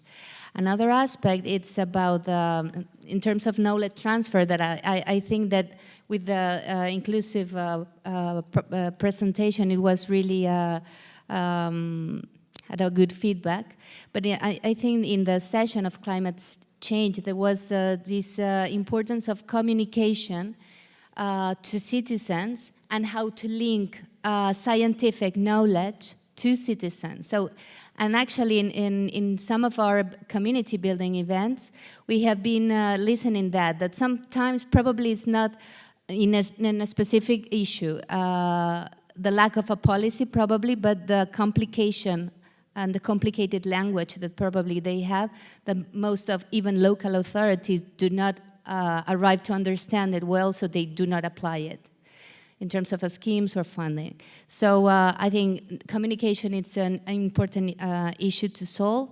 And also, I think that it was currently a common aspect to have these facilitators, because I think it's a figure that on society can help to have this linkage, the link between the research or the scientific academic world, that are probably more abstract language, and how to traduce it into a more friendly or more expanded, to have the strength of spreading this knowledge in an easygoing way. So, and as well, also for the specific professional groups, because, for example, just to say an example, the constraints of biodiversity should be understood not only by biologists, but as well from architects and urbanists, for example. I mean, some opposite backgrounds need to reach each other. And about funding, obviously, it was highlighted as well. We need, it was said that it's really important to have pilots, to have implementation examples that help to understand how we can implement these solutions and replicate it in another. So it's the link of a pilot and a good methodology, because the method is the very strong aspect, and then you can applicate it in other cases. And finally, about the social, I think that most of the panelists agree that awareness of social awareness, it's really important, not only in a scale of citizens, but in general with all the stakeholders. So, okay, that was and sorry, just one thing, and to dignify the rural. To dignify the rural. Dignify the rural, because I just end with this. I think that most of the sustainability approach has been focused a lot on cities. And I think that I'm an urbanist, and I believe obviously that cities need to work on these things, but we do not have to forget about the rest of kind of territories, and especially the rural, because the productivity role that they have shouldn't be abandoned, because it's also part of a lack of a resilience that we will have in the future. So I think this is a very important aspect about the projects and the things that they were saying. Okay, that's a super summary. There were a lot of points there. I think another one that came up too was about the new generations, and that maybe they'll be smarter than a lot of the generations that have gone before them, and that, you know, they're understanding the crisis maybe a lot better than older generations. Yes, actually there was said that younger people are investing on agriculture, for example. And most of this metropolitan agriculture cluster, for sure there's a lot of young people involved in that. And another thing, it's important that even in any kind of a scale, but any kind of area, but in a very local authority, local level, it's important to have also a coherence between the plans, because sometimes we have a mobility plan that says something, and then we have a climate plan that probably is encouraging, but in the final application and the concrete implementation, they should fit. That you don't finalize the zonification, for example, of a land use should be coherent with all these other, the mobility model with the land use model, for example. Okay, great summary. Thank you very much for that. Elodie, you followed the blue economy, blue growth discussion, which was very interesting. Oui. Merci. Je passe en français rapidement pour que nos interprètes puissent un petit peu pratiquer dans l'autre sens. Donc, je vais diviser ma conclusion en deux parties. Premièrement, un résumé très très bref de ce qui a été exposé par nos speakers sur les projets. Et enfin, ensuite sur les discussions avec le panel, notamment qui a porté sur l'environnement dans sa globalité. Donc, premièrement, au niveau de la recherche et du développement, on a vu que en ce qui concerne la croissance bleue, ça touche énormément de sections. Donc, par exemple, les énergies marines renouvelables, pour lesquelles il y a encore du travail à faire, notamment en termes de projets pilotes et en termes d'impact et d'assessment d'impact ou d'évaluation d'impact sur l'environnement environnant ces structures. Sur la surveillance maritime, qui peut s'appliquer à plusieurs niveaux, donc notamment pour la pollution, par exemple lorsqu'il y a un naufrage, mais aussi pour la migration, ou bien simplement l'état des eaux ou des mers. Et ce qui implique également un besoin de coopération très important, parce que je pense qu'une surveillance maritime efficace implique que plusieurs pays et plusieurs territoires, évidemment, prennent part à cette surveillance et à tous les logiciels relatifs à cette surveillance. On a vu également qu'il y avait des portails de données qui étaient disponibles en ligne sur par exemple, les énergies marines. On a des projets qui travaillent dessus, donc sur le potentiel des énergies marines, donc houlomotrices, par exemple, en Méditerranée, en fonction des saisons. Donc ça également, c'est un outil qui peut être très utile pour la prise de décision, pour mettre en place des projets pilotes ou pas, selon la zone visée. Et enfin, naturellement, le tourisme, la navigation de plaisance, etc. Donc, c'est pour faire, c'est pas exhaustif, hein, il y a encore des choses qui ont été expliquées, notamment via l'approche de la Commission européenne sur la croissance bleue, qui ne sont pas mentionnées, qui n'ont pas été mentionnées par les intervenants, mais qui existent, quoi qu'il en soit. Nous avons également mentionné que ces projets-là ont une approche de clusterisation, donc ils cherchent à impliquer les 4 hélices d'un cluster dans l'évaluation ou dans l'analyse d'un secteur en particulier. Et je pense que ça rebondit un petit peu sur cette idée d'approche participative également qu'on a, en essayant d'impliquer le plus d'acteurs possible pour la prise de décision et pour également l'analyse du terrain, si j'ose dire. Je pense qu'on est tous d'accord pour s'accorder que cette accumulation d'activités potentielles en Méditerranée ou qui existent déjà provoque je pense, un agroupement d'activités qui, si elles ne sont pas coordonnées ou si elles ne sont pas complémentaires les unes aux autres, vont nous laisser dans une espèce d'état de chaos total en Méditerranée. Ce qui m'amène à glisser un petit peu sur la thématique de la gestion intégrée des zones côtières et de la planification spatiale maritime qui a été également abordée par nos panélistes. Donc nous avons eu des bonnes pratiques qui ont été exposées, comme les plages écologiques ou les plages vertes, ou également des plateformes digitales, des outils digitaux, comme ces centres de connaissances et de sensibilisation. Donc, je pense que c'était le Knowledge Awareness Centers, par exemple. Et enfin, les aires marines protégées, qui également sont très importantes. Donc, mettre en œuvre une approche ou adopter une approche de gestion intégrée des zones côtières et être vigilant sur la planification spatiale maritime permet, dans les cas qui ont été exposés, de mitiger la saisonnalité. Donc tous les territoires qui dépendent notamment du tourisme et des masses de touristes qui arrivent pendant une partie de l'année et qui n'en bénéficient pas pendant l'autre partie et qui donc se retrouvent avec certaines pressions plus ou moins importantes sur leur territoire en fonction de ça et une certaine valeur économique également qui fluctue au niveau de l'année. Donc ça permet de mitiger cela. Et ça permet également de valoriser le patrimoine et l'héritage culturel de ces lieux. Donc ça crée une valeur ajoutée qui peut être liée à l'usage de nouveaux outils qui n'ont pas ou qui ont un impact très modéré sur l'environnement et donc qui au final s'avèrent être des outils positifs. Et enfin, cela m'amène à aborder le dernier point sur le renforcement des capacités, qui était également quelque chose qui a été mentionné, qui, à mon avis, est un élément vraiment clé pour répondre à ces défis, parce qu'il permettrait de développer l'usage des mers là où des potentiels ont été identifiés, mais également d'adapter et de proposer des activités en mer et qui dépendent de la mer, qui soient en harmonie avec ses atouts.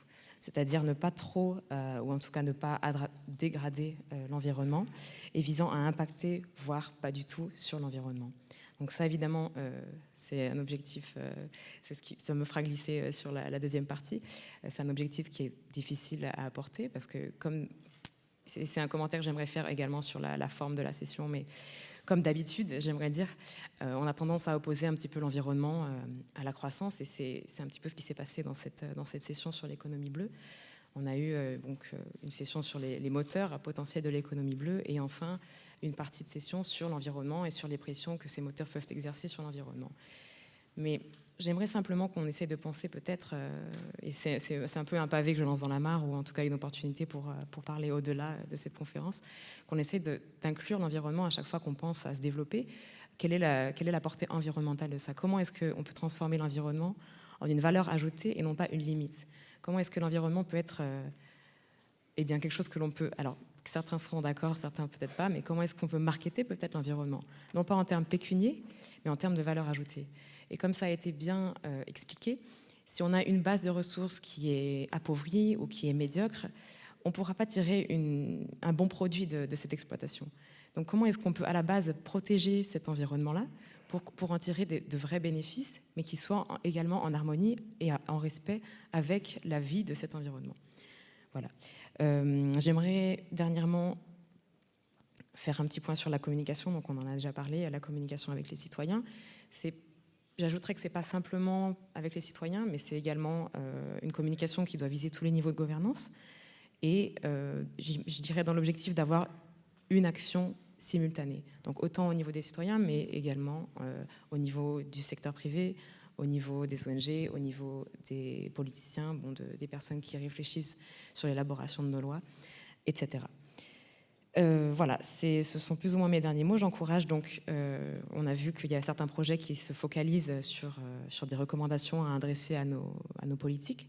Donc j'encourage ces projets à chaque fois, en tout cas, à se poser la question de est-ce que j'ai pris en compte la portée environnementale de mes écrits? Est-ce que j'ai inclus une vision environnementale dedans? Est-ce que j'ai inclus peut-être, est-ce que j'ai pensé à la gestion intégrée de zones côtières? Comment est-ce que je l'ai incluse dans mon papier? Est-ce que ça va être pris en compte après? Etc. Voilà, c'est tout. Je vous remercie. Very good. That was a very good summary. Thank you very much for that, Elodie. You encapsulated a lot of really big points, and I think, you know, the one about sustainability, I think that was a very big one, really, wasn't it? That, you know, we can't just continue to, you know, to consume, to grow, to think that we can have whatever we want and now go and exploit the marine area, because there will be really grave implications for that. So thank you for that. And that's finally to you, Jesse March. You were listening in to the inclusive growth, our last thematic session. Yes, I was. Thank you for this opportunity and challenge. I'll start from, if I may, Cynthia, stealing a comment from one of your panelists, which is the one that you picked up. I think it was Barbara Sarnari, who was talking about millennials and the way they'll work, and they said, oh, well, they'll be in another system. And I really picked up on that, because I think particularly the first talk on inclusive growth was about that other system. And the fact that actually what we are doing is co-designing another system, that the idea of being inclusive by design is that there is an alternative path, because we are faced with these sort of black and white dilemmas. And so capacity building is a question of learning from each other, of working together, of collaborating, and figuring out what that another system is going to look like. And there's a lot of design thinking in there. There's a lot of creativity in the process, and the creativity in the way the different stakeholders can learn from each other. And that, I think, carried over into the talk on ICZM, where the sort of ecosystemic approach gave a very useful framework to think about that process of co-designing and building a new thing. And the participatory dimension, the way of engaging people and considering the coastal areas, or what the coast means everything in the Mediterranean, because it goes up to the mountains and down to the, as a laboratory, as a space for, again, co-designing where we want to go, because you have these paradoxes, these dilemmas, and these impossible choices, and there's no way we can decide that sitting around a table. We have to co-design the solutions, and I think get back to that detailed level that the pilots that working with the fishermen can get to, because that's where you can solve the problems, I think, and resolve the dilemma. And then finally, there was the talk on inclusive innovation, which I think was particularly stimulating, because it not only, well, linked very much to the question of procurement, and we all as Interreg Meg projects are objects of procurement. So this is a procurement process. So it is an innovative process itself, but also the idea of inclusive innovation, I think, implies, again, a choice. What kind of research are we interested in? What kind of innovation process are we? What kind of R&D transfer are we interested in? And what kind of R&D transfer can guarantee that the innovation will, in the end, be inclusive? We are in an era of Facebook and Cambridge Analytica, and it's a legitimate question to say, where is technical innovation taking us? And is it taking us in the right direction? Is it helping us to resolve this dilemma, or is it making things worse? And I think the solution lies not, again, in trying to answer the question, but not in the what, but in the how, in the process, in the engagement, in the kind of activities that we're seeing in these MED projects. And I'm so glad that Tuya here, Vygotsky, fell in love so much with the MED program. But I think we'll get more on that. And this goes back to, if I may, one of the opening talks, Mr. El Zohairi, who really helped us to understand the question of inclusive